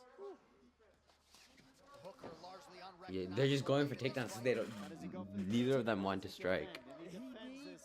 They're going for it just because these strikes are hurting so much, and I think Hooker knows he has to find a way to win. Yeah. I think he knows that he's down. He did neither. Not defense or guillotine. Yeah. And he's trying This to counts give as a sub this attempt, fight right? an opportunity to No, stand it's out. not. Oh. It's not. Push down on that head. Post on the I think some right-hand attempts side. strictly Try and until suck when his you start legs out, squeezing. get Not back if you're to holding his someone in a feet. position that could Yeah. potentially be. Try and not give up. Oh. Just holding someone like that's also a great way to kind of keep them in control while you kind of regain yourself. Mm-hmm. He's trying to get the trip or like a takedown, but I don't think he's gonna get it. And look at that. Oh. So nice. I mean, Oh Oh my no. skill. And back to Poirier's just eating all this. He looked at the camera and then looked. Wow. What is Poirier? Is he looking at his team or like? He probably either the team or camera. Oh, that counts as a sub attempt. Actually, never mind. They have a clock in I there. thought he would Yeah. jump down for the guillotine again. Smart move by Poirier, I believe, to just defend right now. He's tried that guillotine 3 times. He just wants to get like. He just wants to stop in that position. He's got the whizzer here. Gonna push down on that head. Yep. Gonna turn the other way now.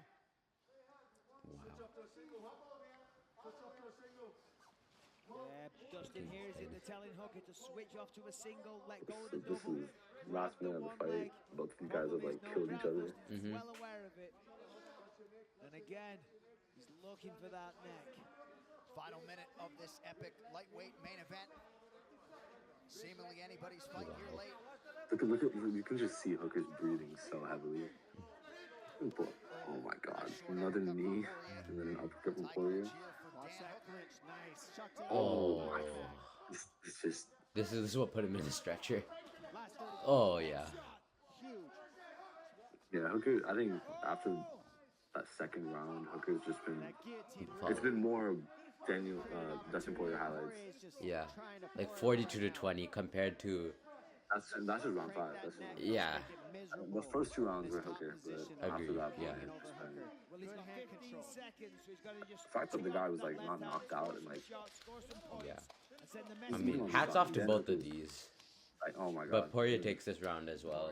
Yeah, Poirier's, oh my god. Very strong. Oh my. These guys stand up and Yeah, applaud that's- on What that a one. fight. Oh I my think I God. speak for all the Think fans that's around the a- world when we Wow. congratulate Yeah, they got the Dan doctors in Hooker, immediately. Dan Hooker, Do the, Poirier, what's that, like dancing his way 48, around the 47 octagon, appeared to Hooker. be the far Sorry, Poirier. pressure fighter Yeah, to my yeah. eyes, Dom, over the final 10. Yeah, I mean, he looked like a champion tonight. He looked You like get Poirier a doctor he too. finished that fifth Yeah. round Yeah, I think strong. they He should be fired tempting him back too. anytime Yeah. Hooker landed on He him. needs a And stool. Hooker, Oh, Hooker yeah. looked like a champion too. It's just he ate Yeah, I a little think bit Hooker more than caught the Poirier in worst that of it fifth now. round. Yeah, I was going to say both guys looked absolutely outstanding. Non-stop action from start to finish.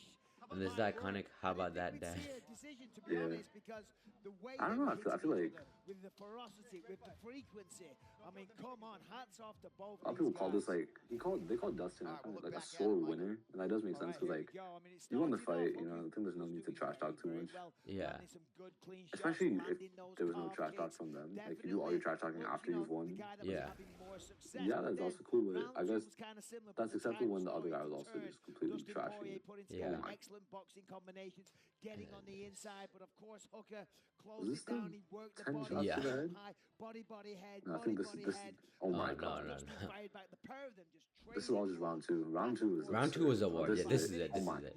Jesus. 4, 5, 6, And 7, then knee. and then They knee, cut and out the then knee. 8, 9, and then another I knee. mean, if we look at Poirier, he's landing. Wow. They're both landing back and Speechless. forth, trading. Right here, Oh. the left hand of Poirier. But That really, fight what was was happening insane. is you hit me, I hit you. Then we started to see the takedown. I don't know if from Hooker. Adesanya, He was trying Gastelum to for the create interim another will be able to tactic top that, mixed but into there. we'll see. Poirier This was fight was able to absolute answer war, back but I think perfectly. He threatened some guillotines to get to his feet anytime. Oh. the he fact that was there was taken down, the and fact that there was right no away, you see crowd he just started made this pouring the pressure. such a brutal Again, like experience Hooker to goes for watch. another Yeah. takedown. The Poirier's one able to thing, when get there's a back to his crowd, feet you don't hear and all start this. You will putting hear the some, but damage not on. all of it. And round 5, Yeah. Poirier came. Like I bet Hooker if you came were to out have a looking Pereira for the title fight takedown, in the Apex, and dude. Dustin did Oh a my good God. job of being disciplined and not jumping to his back and looking When for you the get guillotine. Pereira One against like a jockeying for wait, let's dominance, see this. landing big shots. I do know that Bruce Buffer has Let's the hear out for scorecard. the Here's decision. Buff with the official decision. Ladies and They both just look like they've gentlemen, gone through it, and they have. rounds, we go to the judges' scorecards for decision. The judges score the contest 48-47, Yeah. 48-47, and 48. All right, unanimous. For the winner, 48-46. by unanimous decision, Dustin. Oh, yeah. So Yeah. I think our scorecards aligned with that pretty well. I think the third judge scored that 48-46. That I means don't a think there were 10-8. any. That warrants a 10-8. Yeah. I don't think there So, were any 10-8s. I don't know if that was a 10-8, but I could potentially, I feel like. Yeah, I could not- see where they're coming not from, good. except I just don't agree with it. Huh? I could see where they're coming from, but so I just don't agree with it. Yeah, I don't think it's 10-8. I think it was a 10-9. I think 10 still got the 10-8 is score a bit of correct. a I think that's stretch. still a Poirier fight, but Yeah. so yeah. Yeah. All right, so now we will be watching Kelvin Gastelum versus Israel Adesanya. This was at UFC 236 for the interim middleweight championship. Izzy was coming off a win off of Anderson Silva, and yeah, he was undefeated at the time. He was 14-0. Something So- like that. This is an absolute war as well. You know, I always thought it was Kevin Gastelum, not Kelvin Gastelum. You know, one thing, I don't know if it was in this fight, the commentators call him out for having a big head so many times. He's an So interesting funny. fight build. You know Mark Goddard, right? He Yeah. cried after this fight. I mean, it makes sense after. He cried. It was so good that he cried. Yeah. And that's not even like an unreasonable reaction. This is honestly, when I was first getting to the UFC, I watched this fight. This is what made me such a diehard Izzy fan right now. I like unnecessarily glaze this guy. This is my glorious king right here, but it's 16 completely and 0. reasonable. It is completely reasonable. Dude, 183 pounds is kind of crazy because he's 6'4". Yeah. Like, How he's much are you? You're only basically under. 6'4". Huh? You're basically 6'4". Yeah, but look at him versus me, man. He has muscle. I mean, like, if you, like, bulked up, you could be, No, like, and similar build. he's in there fighting at like 190, 200. He just cuts it. For some reason, he cuts below 185. Interesting. Maybe as, like, a safety net. Safety net, or it's just really good at cutting weight. Yeah. Meanwhile, like Gastelum, Versus the heavier 5'9", guy, 184. he's 7 inches shorter. Well, how come he's fighting at middleweight? Would he not be like so much I better at believe like no, welter? he was doing both middle and welter, and I think this was at this time he was kind of popping off in middle, but I believe he's in welter right now. I know he fought Daniel Rodriguez, and I think that was a welterweight fight.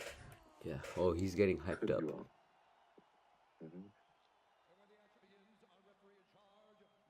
Okay. The height difference is crazy.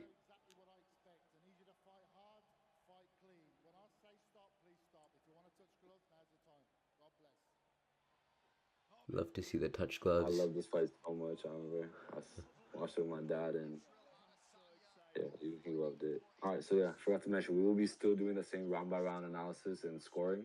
Yeah. Seeing if we line up with the judges. So Yeah. that little thing that Izzy does off the cage, it's a pretty good stretch, honestly. Yeah. Hopefully stretching his back and everything. I did something similar to that before I go swimming. I miss this. Honestly, this Izzy was like unstoppable. I mean, yeah, contender Izzy at this point of his career, Contender, he was like the man. This was prime Izzy. This until like 2022 was prime. I think now he's out of his prime, but still love him. But I hope he's gonna be back. Like, Izzy's one of those like fighters where you could just never hate. What? I mean, you have some fear, but they can never make me hate Izzy. I won't. I'll never hate him. I'll never hate him. I feel like there's a lot of people that unnecessarily hate, and they just like every time they see an Izzy post, they just comment 3-1 because they're just a little unfunny, Yeah. idiots. But what does 3-1 mean? I mean, that's the scorecard between Pereira and Izzy because they count the 2 kickboxing fights because they're idiots. Oh, yeah. It's a different rule set, and you're counting like, well, what's up with that? Yeah.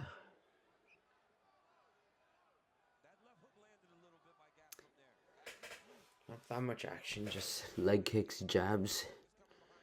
Well, yeah, Izzy's trying to, because around this time, this is when you kind of learn your opponent. Yeah, exactly. It's the testing round. See where you're finding openings consistently. I mean, that's what Izzy does. Izzy manages a lot of distance with his legs. Like, yeah. That's what you would do, man. But like,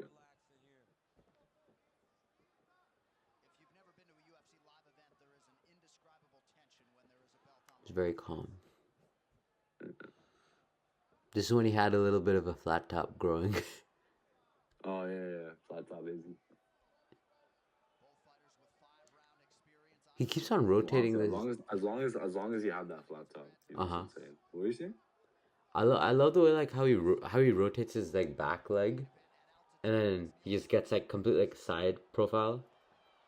Oh my god! Yeah, this is. He was hurt really bad there. But clearly not enough. Gastelum got him bad, but recovered pretty well. This whole thing, like, and my dad was watching. It was like the way he just is able to just escape the situation after he's hurt. It's just he was so good at that because you hurt the guy and he's gone. You can't even chase him down to finish him because he's like on the other side of the cage. Yeah. Already facing you, ready to continue fighting.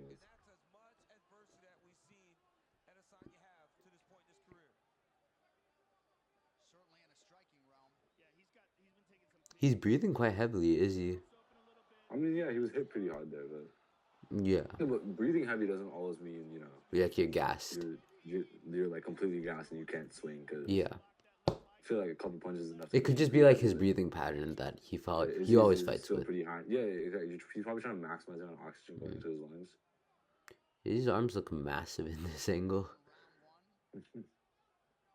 No, one thing too, like he looks small on TV. A lot of people say like Sugar. He's like, dude, I saw the guy in real life. He's big. You saw Sugar in real life? Look at the head movement. Look at the head movement. Yeah. He also looks small because like he gets compared with Pereira, except he's also a big dude. The fact that it's just the camera. The camera makes everyone look a little small. Yeah, like Gastelum looks like a garden gnome right now. No, yeah. Not everyone looks a little small. Like even Pereira on TV, he looks pretty big. But like whenever the commentators describe him, they're describing him as way bigger than he looks on camera. Yeah. That's because in real life, yeah, the guy is probably insanely bigger in real life. Just the TV makes him It's like 6'4", yeah 230, more 6'4", more than 6'4", bro. like 6'6", 6'8". Not 6'8". I think 6'5", 6'6" is a reasonable. Oh my god, his genetics are crazy. Yeah, it's because he's logged at 6'4", but he's taller than Izzy. I think everybody. Yeah. Wow. And I remember around this time, once Izzy, got the belt and everything. Yeah. Do Do you think? was a fight between John Jones, which was like. Yeah. Do you think Pereira is juicing right now? No, I don't think it is. What about Jones? That one. See, that one you can never be too sure about. Jones is a interesting guy. Yeah. Pause.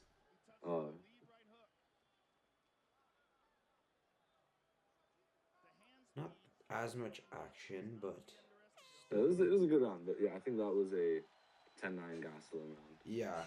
I think that one time where he hurt Izzy a little bit here. This gave him the round. It was rough. Izzy was out of there. They gotta Yeah. show Izzy was out of there. The minute that hit, Yeah, he had to get he's his balance. stumbling. He's lucky the cage was there to catch him. Yeah. Otherwise, he would have It been. kind of a knockdown, probably because of the cage. But, Yeah. I mean, good awareness from Izzy. He already has his hands out ready to catch the cage. And, Yeah. yeah, that's a guy. Look how he's standing. He doesn't even sit down between rounds. You can even see. I think one of like the toughest clips of him is when he didn't have a corner, so he just stood and faced away. He just stood there. And he just stood there. And just his opponents was getting all treated. And he's just standing. And he won that fight. Yeah, he won most of his fights. He was it's because he was broke and he was hungry. So it was like he didn't care. He didn't care that he didn't have a corner. He needed the money and made him do some things in there. This is a crazy night, 236. They got Holler versus Poirier too. That's another war right there. Which one was first? This one. Yeah. Holler Poirier was the main. So two straight out wars back to back. They had two fights which are like potentially the greatest interim fights of all time. Yeah. Which one would you place as higher? This one or the next one? I feel like you already know there's gonna be some slight bias behind my answer because yeah, my favorite fighter of all time is probably in this one, in like his prime in this one. So like, yeah.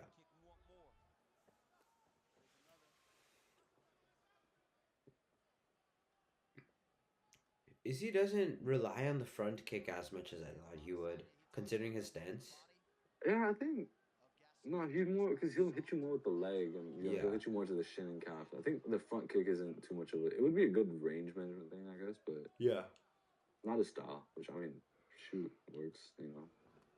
It's not. I think it's not that he doesn't know how to. I think he just prefers not to because there's no way he's like great kickboxer. He's mastered the arts. He's gonna he'll know how to front kick you. I think he just doesn't utilize it enough because he doesn't see a good use for it. Yeah. God, the size difference is ridiculous. Yeah, because Izzy's just taller, but Gastelum's like bulk. Yeah. Who would be stronger? I feel like Gastelum must have. I think Gastelum has more like raw strength. Gastelum might be the stronger one, but yeah, I wouldn't be surprised. Yeah.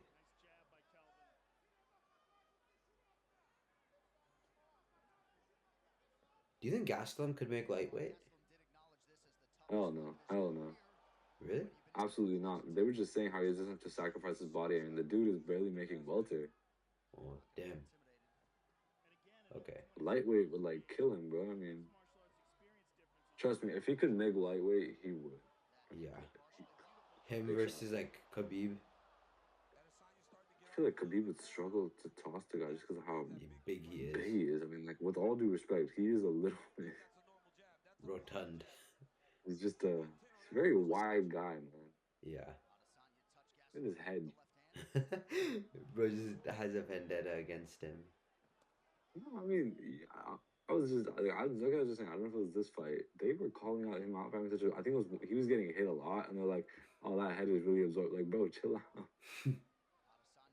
Guys trying to fight, and then you guys are insulting his head. What a question mark kick. Question mark kick is beautiful. Yeah, it's like Izzy's signature move. Yeah.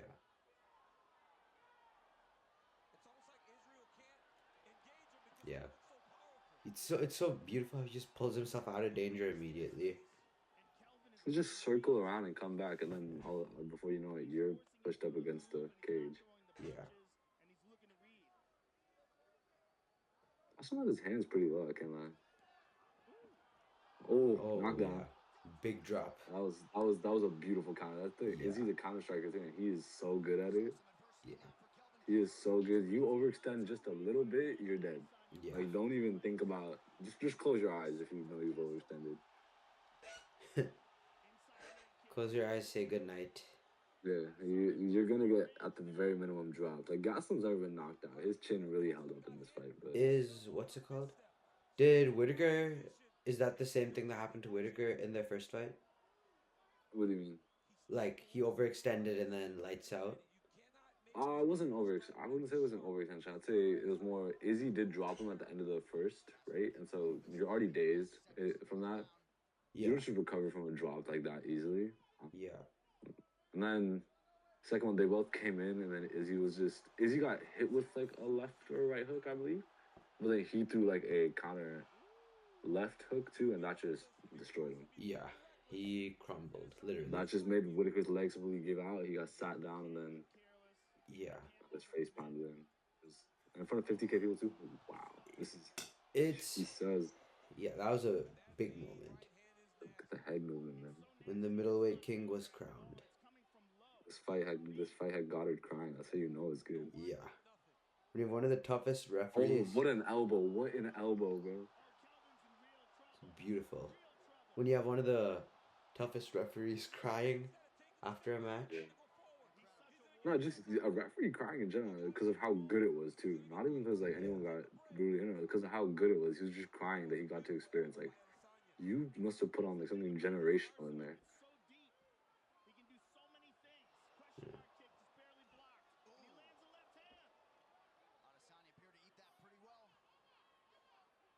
His hands look a little low. Ooh, takedown.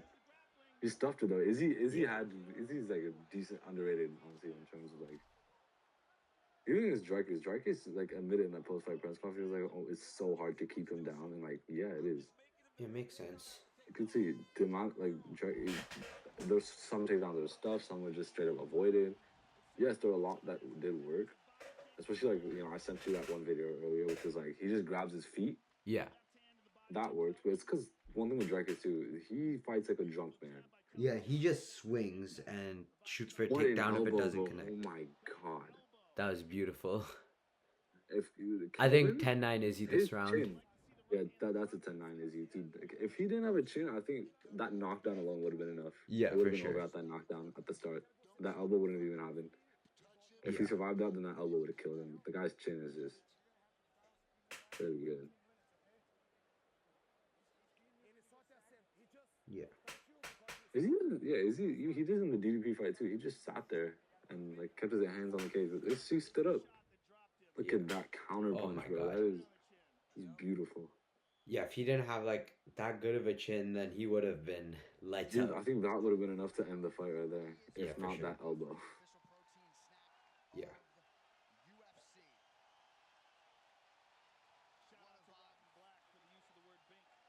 You know about the size difference of the octagons between like arenas and the Apex, right? Yeah. It's actually quite. Someone did the math or something. It's actually quite crazy. It's like a solid 50%. A lot of people are saying like the reason why, one of the main reasons in that first Francis Ngannou and Stipe Miocic fight, right? Yeah. Stipe was able to succeed because he was also able to run away because of a bigger cage. In the Apex, the cage isn't that big, so Ngannou was just chasing him down. Yeah. Anytime he was hurt, there was only so much room, and Ngannou was just moving because Ngannou had additionally already fought the guy once, so he already knew what to expect. What to do. Honestly, the odds were just against Stipe there. Yeah. And we saw what happened. I mean, he got killed, flatlined, basically. Still can't believe that he's still ranked. After losing like that, and then he's gonna be fighting next month, a couple of weeks. Yeah. Oh yeah. Couple weeks. We'll be dropping our predictions for that in the future, maybe a week or two. Yeah. Oh, that knee. Gastelum's chin is. His chin, it's honestly really in there. He's never been knocked out. Like to this date? moving out just a little Yeah. bit away. Wow. But it's when it lands, when he mistimes it a little bit, is when he's getting really stung. It's quite impressive. But Yeah. Izzy's only been knocked out once, right?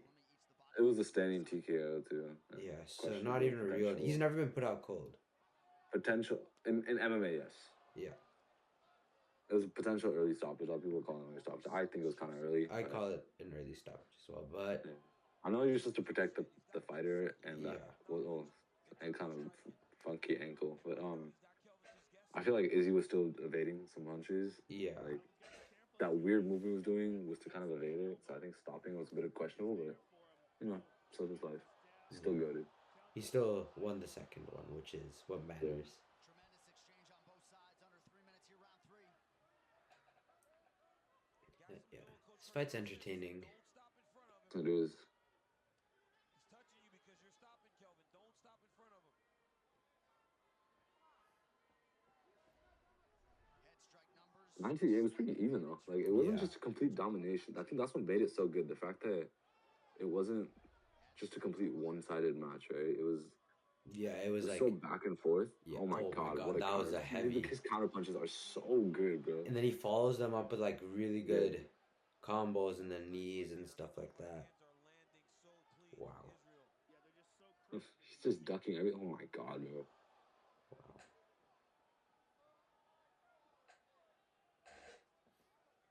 He went. Oh, Against a good striker like that, you can't be looping punches. You got to be down the middle, just like him. Gastelum's looping too much. Look at every time, yeah. He keeps overextending with that left, and then Izzy just snipes him with the right. Like Yeah. Ref is literally smiling at how good of a fight this is right now. he's enjoying it. Yeah. Referee, yes, you got to do a job. You technically, I know I'd get carried away. I'd be too busy watching the fight. to Yeah, call you it. would definitely like let the fighter would- get KO'd and then like No, I would not only that. I feel like if there's like these guys, they'll see when there's like a nut shot or yeah, you I know, would just like some continue sort of watching. illegal. Some sort of illegal. I would not be able to catch. I'd just be too locked in on just watching the fight. Like, Yeah, pretty impressive that these guys managed to do their jobs, but yeah. I think I wouldn't be referees able definitely to. missed it. But that Just was a also a takedown? beautiful Okay. takedown. These guys, they're always under such fire because there's some fans that are like early stoppage, and then other fans Yeah. are normal. And then when they do a late stop, they let the fight end later. Then they're like late stoppage. What are you doing, right? So it's like Yeah, they like I can't think win. an They example of that cannot was win. Derek Lewis against Curtis Blades. I feel like there's no perfect stoppage. I feel like there will always be one person complaining about either it was too late or too early. Yeah, And when there are perfect stoppages, it's like, well, yeah, no, because there'll always be.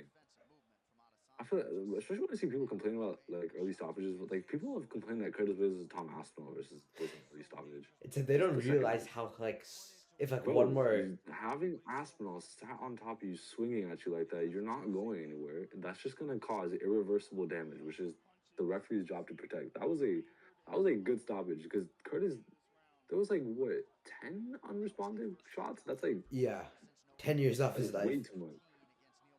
That is way too much. Yeah.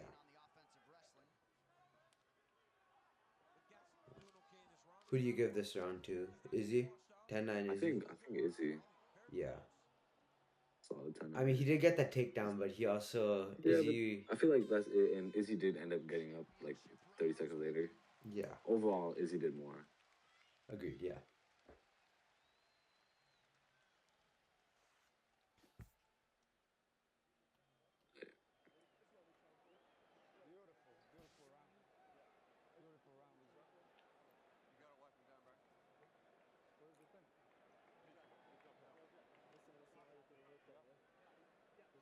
Wow. Okay, but both of them are also like they don't cut too easily. I think Izzy did say that his nose was bleeding in this fight, Yeah. but both of them aren't like they get cut easily type. Yeah. Gastelum, Both of them were he pretty- looks like he's taking zero damage. Just Both a of little them bit were pretty. winded. No, Gaston is definitely taking something in the eye, but both of them were pretty bruised up at the end, like when they're doing that. Wait, They his look eye, pretty yeah, bruised his up. eye's a little bruised. My bad. It was like at most some swelling. Yeah. Down to the final 10 minutes, Israel Adesanya and Kelvin Gastelum. Oh, Izzy looks like he's either gonna die or he's gonna kill Gastelum. I think it's around. I after the start of the 5th round is when he does that. You're not gonna beat me. I'm prepared to die. Yeah. I think that's what gave him lots of fans. Because then he proceeded to indeed do what he was gonna say. Yeah. Beautiful. So far we have it. Gastelum's going good. 2-1 Izzy. 29-28. 29-28. Yeah. Ooh. Well, Gastelum was lucky. Like, he had some newfound energy. The minute they entered the championship rounds, he just...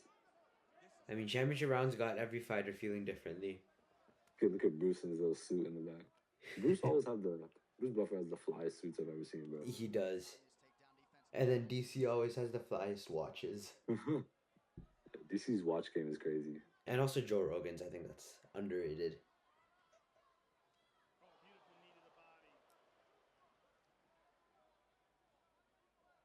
You gotta save the other commentators from Rogan, bro. He keeps pushing them off their chair. Yeah. Huge happen. I mean, I don't think he's gonna be doing that to DC. Yeah, normally DC doesn't move, but he be shoving Joe Anik to like. Joe Anik just gets across the shoved around country. every Joe time. Anik is going through it. It's iconic though. The little 2 arms out pushing them. That's like the iconic commentary reaction now. He says that whenever somebody gets rocked. Oh, what a punch! Man. Speaking of rocked. Is Gastelum's mainly a striker, right? I'm gonna say he definitely took a really big striking approach. I think he's definitely. I think he's balanced. I think that's a good. I think balance is a good way. Like he'll do both because you've seen it, he's shooting takedowns. Yeah. He's been shooting all the takedowns. And he's pretty good at them. He landed a few good ones. I don't know if it was. I don't know. It might have been partially panic wrestling to like, because he's hurt, but. He does do that in this fight. I don't know if the previous ones were that, or was he just trying? I think it was a sort of out of like panic. Yeah. I was telling you, it's just looking all of those. Clinch. Yeah, I think might be more dominantly arrested. But he strikes. Well, he did. Like, he was Bisping's last fight. Knocked him out cold. Who was? Gastelum? Huh? Yeah, so when Bisping lost the title to GSP, right? Yeah. Bisping proceeded to step in 3 weeks later against Gastelum. I thought... And Gastelum slept him. Oh, damn. Kind of rough. I mean, Bisping had to get finished twice in the same month. He got submitted by GSP and then knocked out by Gastelum. Yeah. Some big connections from Gastelum, though. The fight against GSP was really good. Yeah. But it's so iconic how he got that. Oh my god. Oh. They're throwing, bro. These are hard shots. I think as the time passes, as you get closer to the end, you start like, when you're on energy conserving mode, you slowly start toning it down because once there's less time for you to conserve energy, you just start throwing harder. Like, yeah. That's all. I think like the hardest shots are either thrown in the 1st or the 5th. Yeah, I agree. Either when they're fresh or when they're like trying to kill the other person. When they're not trying to like conserve any more energy. Yeah. Like the last 2 minutes of the championship round. Oh my. Heavy shots. Leg kicks, yeah. And also those leg kicks are like slowly. Those leg kicks have to be hurting, man. Yeah. Calvin was he was that head kick. That head kick was rough. I mean, Izzy was hurt. Izzy was hurt really badly. Yeah. Izzy was really hurt. He was hurt, but then whatever that was, he shouldn't have done that. See, as much as I'm so happy that he did, but he shouldn't have done that. What a head kick. That's crazy. Once he recovers, bro, he's just like, do this. Like he's mad at you for doing your job. Yeah. Bro. What a question mark. How Izzy does the question marks, it's so beautiful. Yeah, I think he said it in an interview. I don't know if it was real. He was like, when I get hurt, I'm like, my whole mentality changes. And Yeah, I mean, like he's mad at the It's other all person good. for doing that to him. yeah. It's completely. I think that's a good mentality. Honestly, like when they hurt you, you should be in there with like a "I'm gonna hurt you back" mentality. Yeah. That was a 10-9 Gastelum. I think it's even here. Yeah, and now it's about to be 38, the. 38? Yeah, 38, 38. Yeah, I agree with that. This last round is just amazing. Would you say this would be his best performance?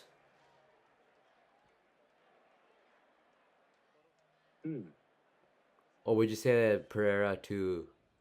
I feel like I don't know if this was the best performance because the Whitaker he has the Oh yeah, Pereira I performance forgot was pretty about good. those ones.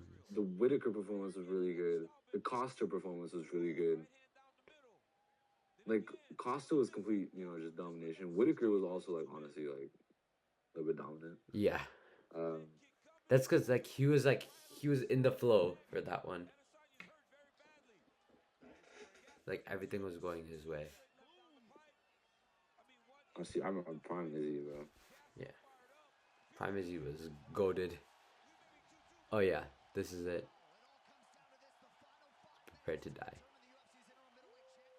And then Gastelum just like, okay. Heavy shots. He was already swinging. Yeah.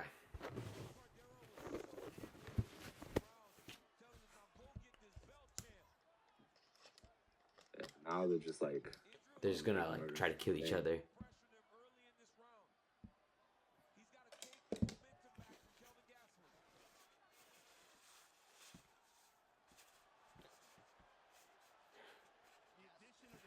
I think Izzy, like lots of people, they don't like realize how many good performances to bad performances he has. No, so they hate on him more for his Yeah, outside like the cage whenever you than talk they- about like how entertaining they of a constantly fighter bring- it they is, they just constantly go bring straight to up- the they Romero constantly- fight. They constantly blame they blame him for the Romero fight, even though like No, dude, it's kinda- I don't blame him. He's partially to blame, but I don't blame him because like you're supposed to No, fight defensively if he you're the is- champ. No, I agree. So I do think he is partially to blame. And I'm not saying that that's a good performance, but what I think is the fact that people don't blame Romero for that. Like, Yeah. dude, Izzy's the defending champion. If anything, Izzy's the one trying to play it safe. Yeah. While Romero is the one making it aggressive. Yeah.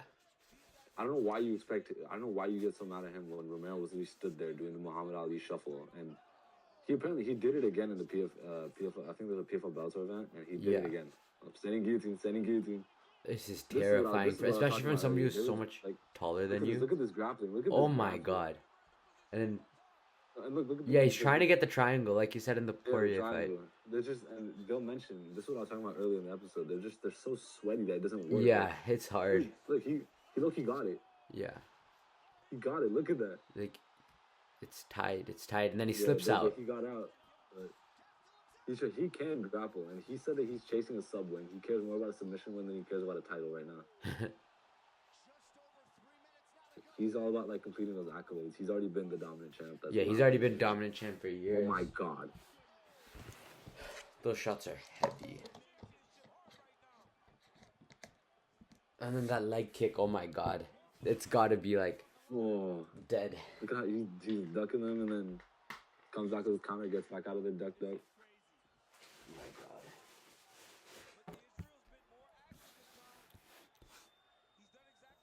Heavy shots. Jesus.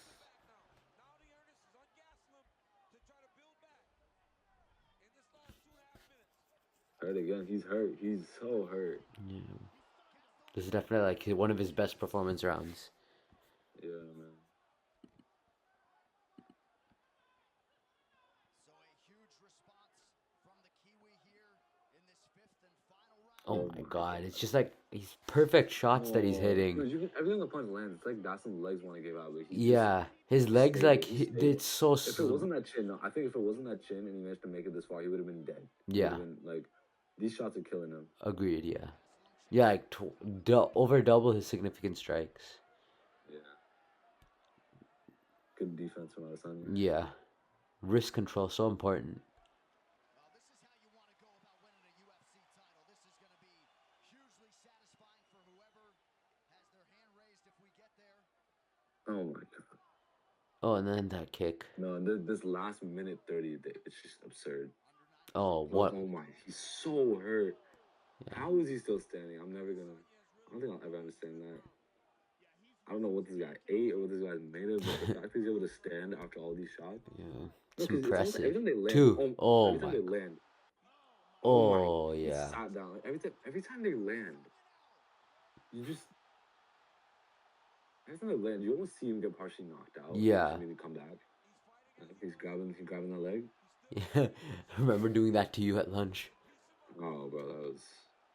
I'm like, I realistically, what I do you do low-key felt against my that? left leg. I low-key felt my left leg slip, so that's why I started panicking a little. I stepped on a leaf or something. He was trying to get that takedown, but he's so hurt. Look at the nose bleeding, and everything. And then Izzy's just like Oh adrenaline my high, god. He's Yeah. he's Oh so my god. so Oh rocked, yeah. man. No, and down again. And this last like minute, Jesus. And then goes for the guillotine, and he's all these strikes. It's a Darson. He's a Darson. He's just holding him. Yeah. Yeah, they were both so tired at this point. Oh my Look at god. that. Every He single. could've Oh got a TKO my. there. Jesus. And then dropped it Standing. again. This is so bad. I think He's this still fighting. might be his best performance. I think, yeah. And I love this fight so much. I think, what am I trying to say? I'm really on the rails with the ending. I kind of think that maybe he was robbed of a TKO, but at the same time, Gastelum just started fighting back at the end. So it's like, yeah, I guess he wasn't. Boy, he's dying right now. He got his face really messed up in the last round. And then is he just, wow. It's so tough. I love this fight so much. Yeah, I can tell. Okay, so I have it. Yeah, so this was a 10-8 Izzy. 10-8 Izzy, yeah, I agree. Even the commentators say that, like, they're saying with the new rule set, I'm guessing they implemented a new rule set around this point. That was, yeah, you can hear it right now. Under the new rules, that's a 10-8. That's what Rogan is saying. Yeah. And yeah, I agree, honestly. Like, if whatever rules is, because the 3 knockdowns in like a minute. Yeah, that last like, minute, the last minute, 10 quadruple. seconds. Yeah, that last minute was just absurd. And then, like, the chokes and everything, too, the attempted submissions. Izzy honestly did everything this round. Yeah. He was more active this round than I've seen some fighters do. Like, he got a sub attempt. He got so many strikes. Oh my god. Oh my god. This must hurt so much. Last round was devastating. Is his lip cut? Probably, man. Oh yeah, you could see like his eyes go out and then he's back and then you have Izzy just pounding too, like, on him. honestly, I do think that maybe with Do you think with another 20 seconds this would have been a TKO? Oh, easily. In 10 seconds. Even though Gastelum started fighting back, I think Izzy would have probably swept around a little bit. Yeah. His teeth are a little messed up. I don't know. Honestly, I'm a little confused why Gastelum thought he won. I think that last round. Yeah. Honestly, you gotta show confidence. I think that last round was what would have really did. Because there's no way. So we were both sitting at 48, 46. Yeah, 48, 46 because of the 10-8. Yeah, 48, 46 on the judges as well.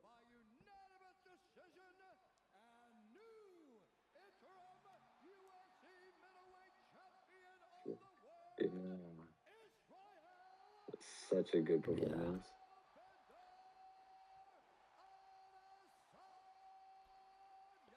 I think his best mic'd up moment was after he knocks out Poatan.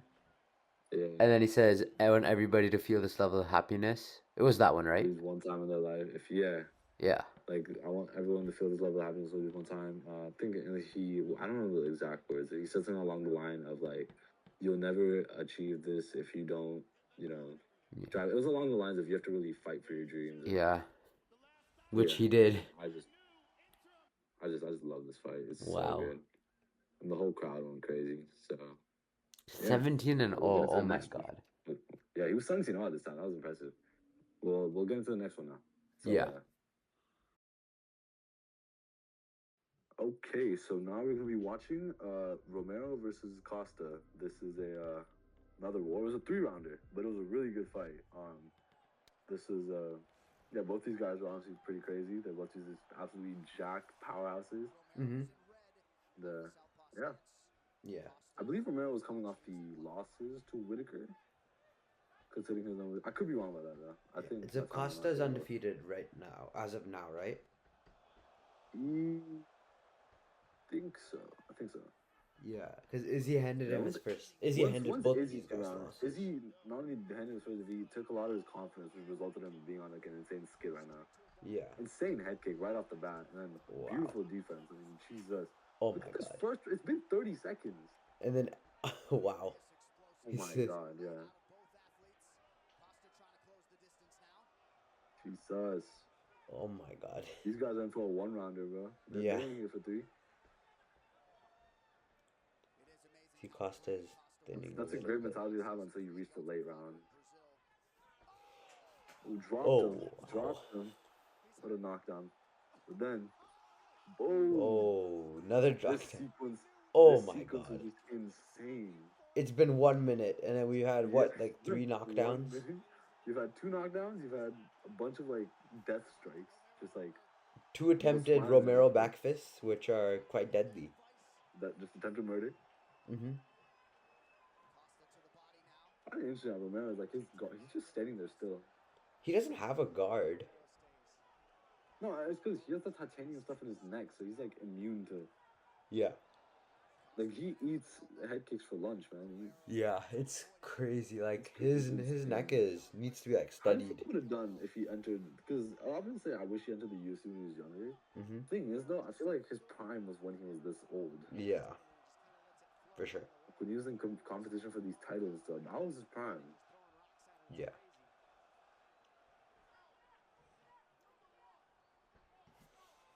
Jesus, every single punch that Romero throws, even Costa, both these guys just. And if this Paulo Costa comes back, I swear it's gonna be so fun. Yeah. Oh my! Oh look my at that! God. Look at that back fist. It missed, but Costa would have died. Yeah. Same ones that he hit Whitaker, or like tried to hit Whitaker with. Costa said after the Whitaker, after the Strickland fight that he will be trying to bring back the old one, which is pretty nice because he's been playing more cautious. Is he really took his confidence? Yeah. Some massive shots, and you know Costa used to be a bodybuilder, right? Yeah, I mean, I can make sense if you look at him. He's a it makes beautiful lot of man. sense. Then it's really impressive. Oh He my learned how to god, throw he's from the eating hand. these Look at shots. that combo. He learned how to throw hands. A lot of these bodybuilders, they're like, oh yeah, I can fight, and then they're like complete trash at it. But Costa's, He's good like, at it's it, not and like he's good looking. untrained. He trained properly. What a knee! I mean, look at Oh that. my He's God. over there. Just the first round. This is such, and he's smiling. He's smiling while doing this. It's and he's nut shot. Yeah, that's who's this ref? Herzog? I can't see his face. Herzog. It's Yeah. Herzog. Wow. Oh my god. You know it's insane when you're throwing with so much power that if you miss, you go down. Like Yeah. against Oliveira, even Gaethje, he threw this left hook, but Oliveira got out of the way, so Gaethje just dropped to his knees. I don't know what type of intentions he had behind that left hook. He has some But, crazy power.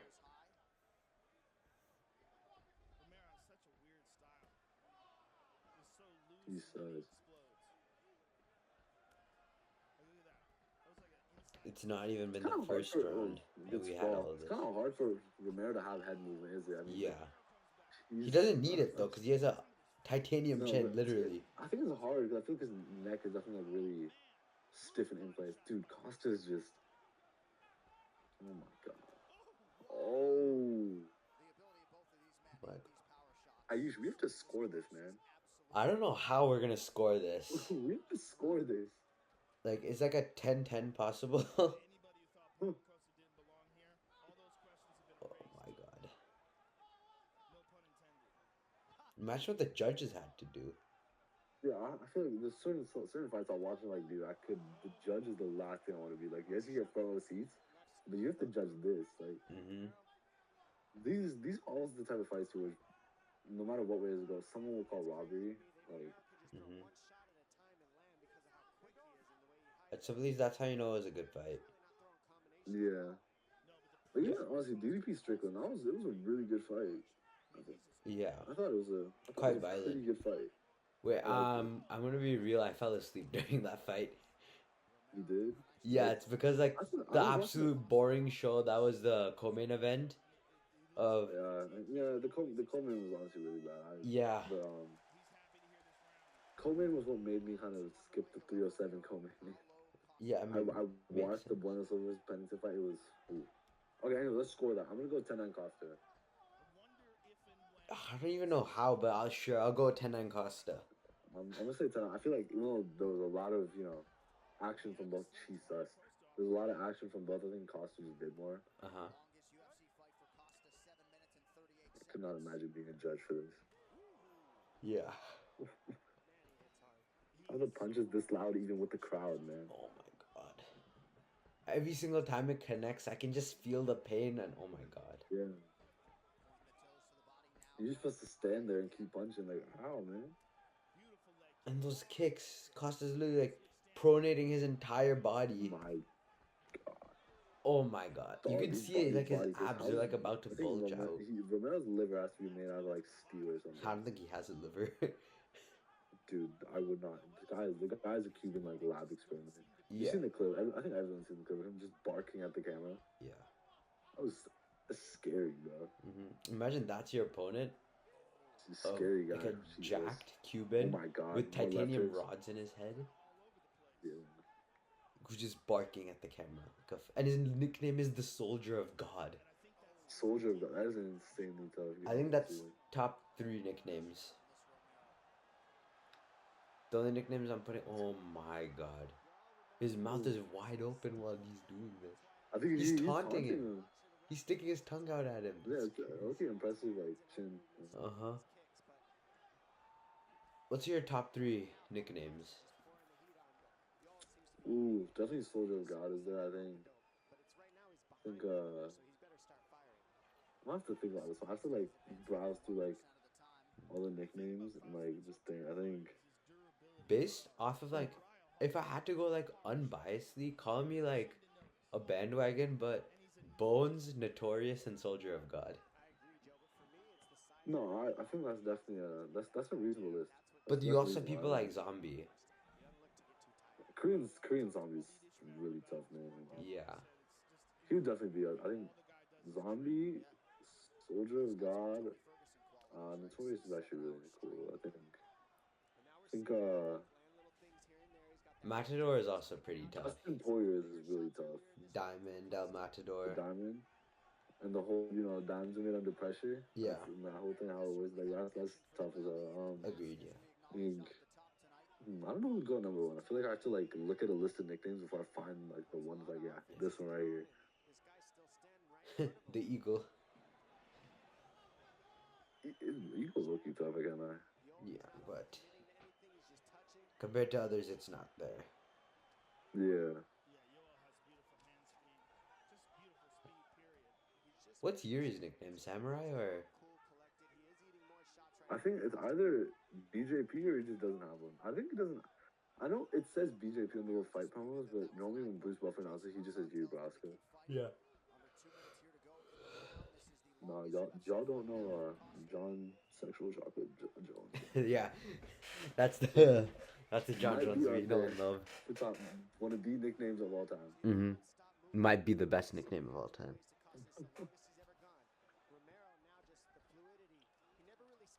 This round's been really Romero based, I think. Mm-hmm. I think as of now it's 10-9 Romero. Yeah, I feel like Romero's done more. But also like the first sequence that Costa hit him with. These guys also don't cut very easily. I don't think Romero's cut at all. They don't. Both of them are like. I know Costa's cut a little bit, but Romero, he's like unscathed.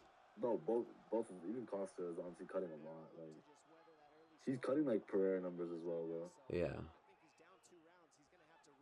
He's really big. I mean, you seen that thing where he fought Arvin Vittori? Uh-huh. That was supposed to be a middleweight fight. Costa weighed in 205. He missed weight by 20. Oh my god. He missed weight by whole division. 20. Yeah. They ended up fighting at light heavy. And Vittori still won. Wow.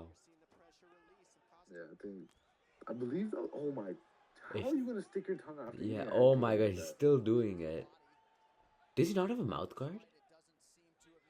No, he does. It's the top row. I think it's just a simple black mouth guard, so it's like kind of harder. There's no designs or anything. And And oh my that looks so god. powerful. That looks so Like a raging bull. must just have feel like a sphere. Cause I think that's 10-9 Romero. Uh-huh. I think it's 18. So Yeah, 19 19 19 right now. And I know both of these guys are like juicing like to the max. Honestly, I would not be surprised if they have some sort of like designer steroids that are just not getting popped. Cause like, Yeah. what the hell? How do you keep this build, bro? Especially Costa. He has a beautiful like body.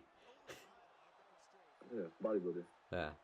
Same with Romero, except his is like the type that you get from like working the tobacco plantations. He's a Cuban lab experiment, man. Exactly. What's he doing with his mouth? Is that taunting or just like how he breathes? I think it's definitely taunting. He's trying to. Aggro. There's no way you're just sticking your tongue out like that for like fun. Yeah. What does he have in his chin? Oh my god. Yeah. Wow.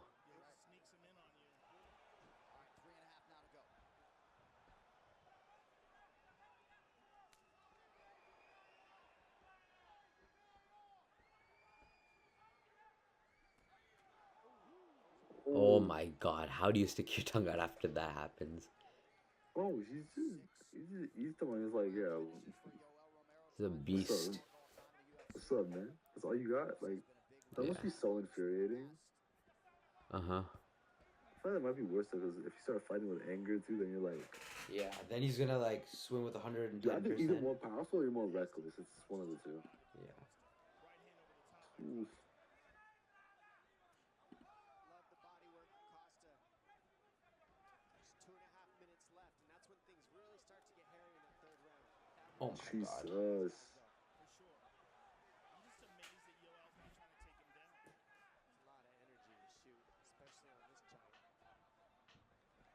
Costa's absolutely drenched.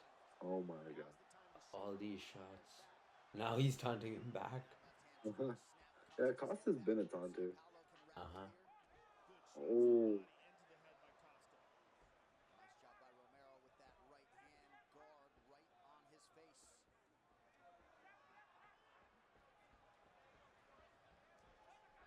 right on his face.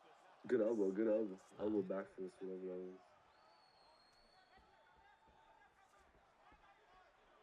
Wow. Has Romero ever been slapped? He has not. I believe. I know you've heard of the Vaseline Soldier, thing, right? wow. Look at the salute and then just immediately, oh, they're throwing. Yeah, they're both mad. Oh. Oh, that's a combo. And how do you do that? Oh my god. You know, it's actually okay. I lied. So he has lost by TKO once. Early in his career, though. I don't know if it was a sleep. Probably before he got the titanium. You know, is it not crazy that Costa managed to survive getting hit by Disney shots by Romero? Izzy slept him. Mm-hmm. Izzy's definitely more of a, precision. Yeah. He'll hit you on the spot that hurts the most. Romero's just, he'll hit you. He'll just hit you wherever it hurts. He does. This is bad. Yeah. They need a mid-fight break. Just like Nate Diaz, man. When he started walking away from Ferguson. Yeah, that was funny. And then Ferguson started doing the time check. I'm good. And then he proceeds to try to jump scare him. Yeah, we should react to that fight as well. I think that goes in the funny moments one. I think any Kevin Holland fight. Oh yeah, any Kevin Holland fight. Kevin Holland be making whole podcasts in there. Oh my god.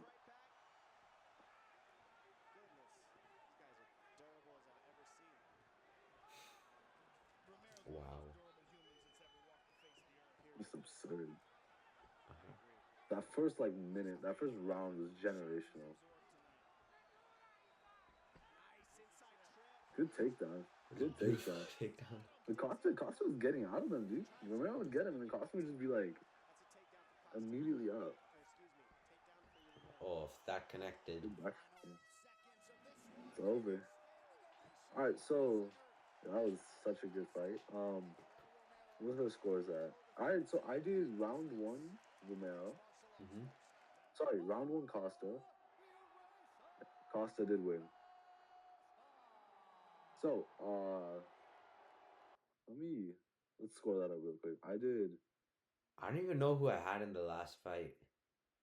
Now that I know that Wait. Costa, and I'm a little tempted to say 10-9 Costa, but like 10-9 Romero No, would have sorry, also last worked. round. I think that last round was Romero round. I'm trying to remember what I said earlier, man. No, you said Costa, Romero, Costa, or like Costa, Romero, and then whatever. I said Romero for the second? Yeah. Oh, but I meant Costa. Wait. The second one was the one where he was backed up against the cage a lot, right? Yeah. Oh, but sorry, my bad. I meant Costa for that one. I said Romero. Oops, that's my, yeah. I feel like that one, there was a lot of, Romero was just eating all those shots up against the cage and sticking his tongue out. That third round was definitely a Romero round, I think. Yeah. Interesting. That was such a good, that first round was fire. All right, so how would you now rank all the 4 fights that we watched today? So we've watched. Let's see. So we got to watch Prochazka versus Teixeira, Hooker versus Poirier, Izzy versus Gastelum, and Yoel Romero versus Paulo Costa. So out of the 4, I think we'll rankings gonna be tough. So I'm gonna put at number 1 Izzy versus Gastelum. Yeah. No bias, I swear. Number 2, honestly, I think number 2 we're gonna go with Hooker Poirier. Wow. Okay. Actually, no, number 2 I'm gonna put this one, Yoel Costa. Number 3.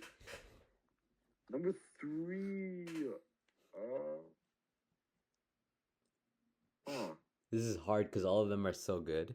They're all generational fights. Ranking one the last doesn't mean it's a bad fight. It's just, yeah, I agree. none of them. So these fights are barely edging each other out. Like, yeah, it's not. There's no big distance, honestly. I think so. I have Izzy number 1, then Yoel number 2, Prochazka and Hooker versus Poirier. Which one did I include? I think I'm gonna put Prochazka to share number 3, Hooker Poirier number 4. Yeah, that was pretty similar to my list, except I have Costa Romero at the 1. That's honestly, that's not a crazy thing to say.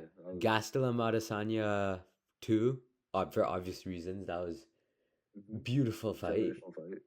Yeah, so I think, and then the same for the last 2. But I think if we're going for flat out wars, I think you have to put Costa Romero at the 1. Yeah, I mean, I definitely see what you, that first minute, that first. Oh round, my god! yeah, Like I think out of all of them, the best first round was. It has to be Yoel Costa. I think any other answer is just wrong. Agreed. Yeah. Like, objectively, that's the correct answer. Dude, that was that first round, man. That first minute. Yeah. It's just insane. It's crazy. Yeah.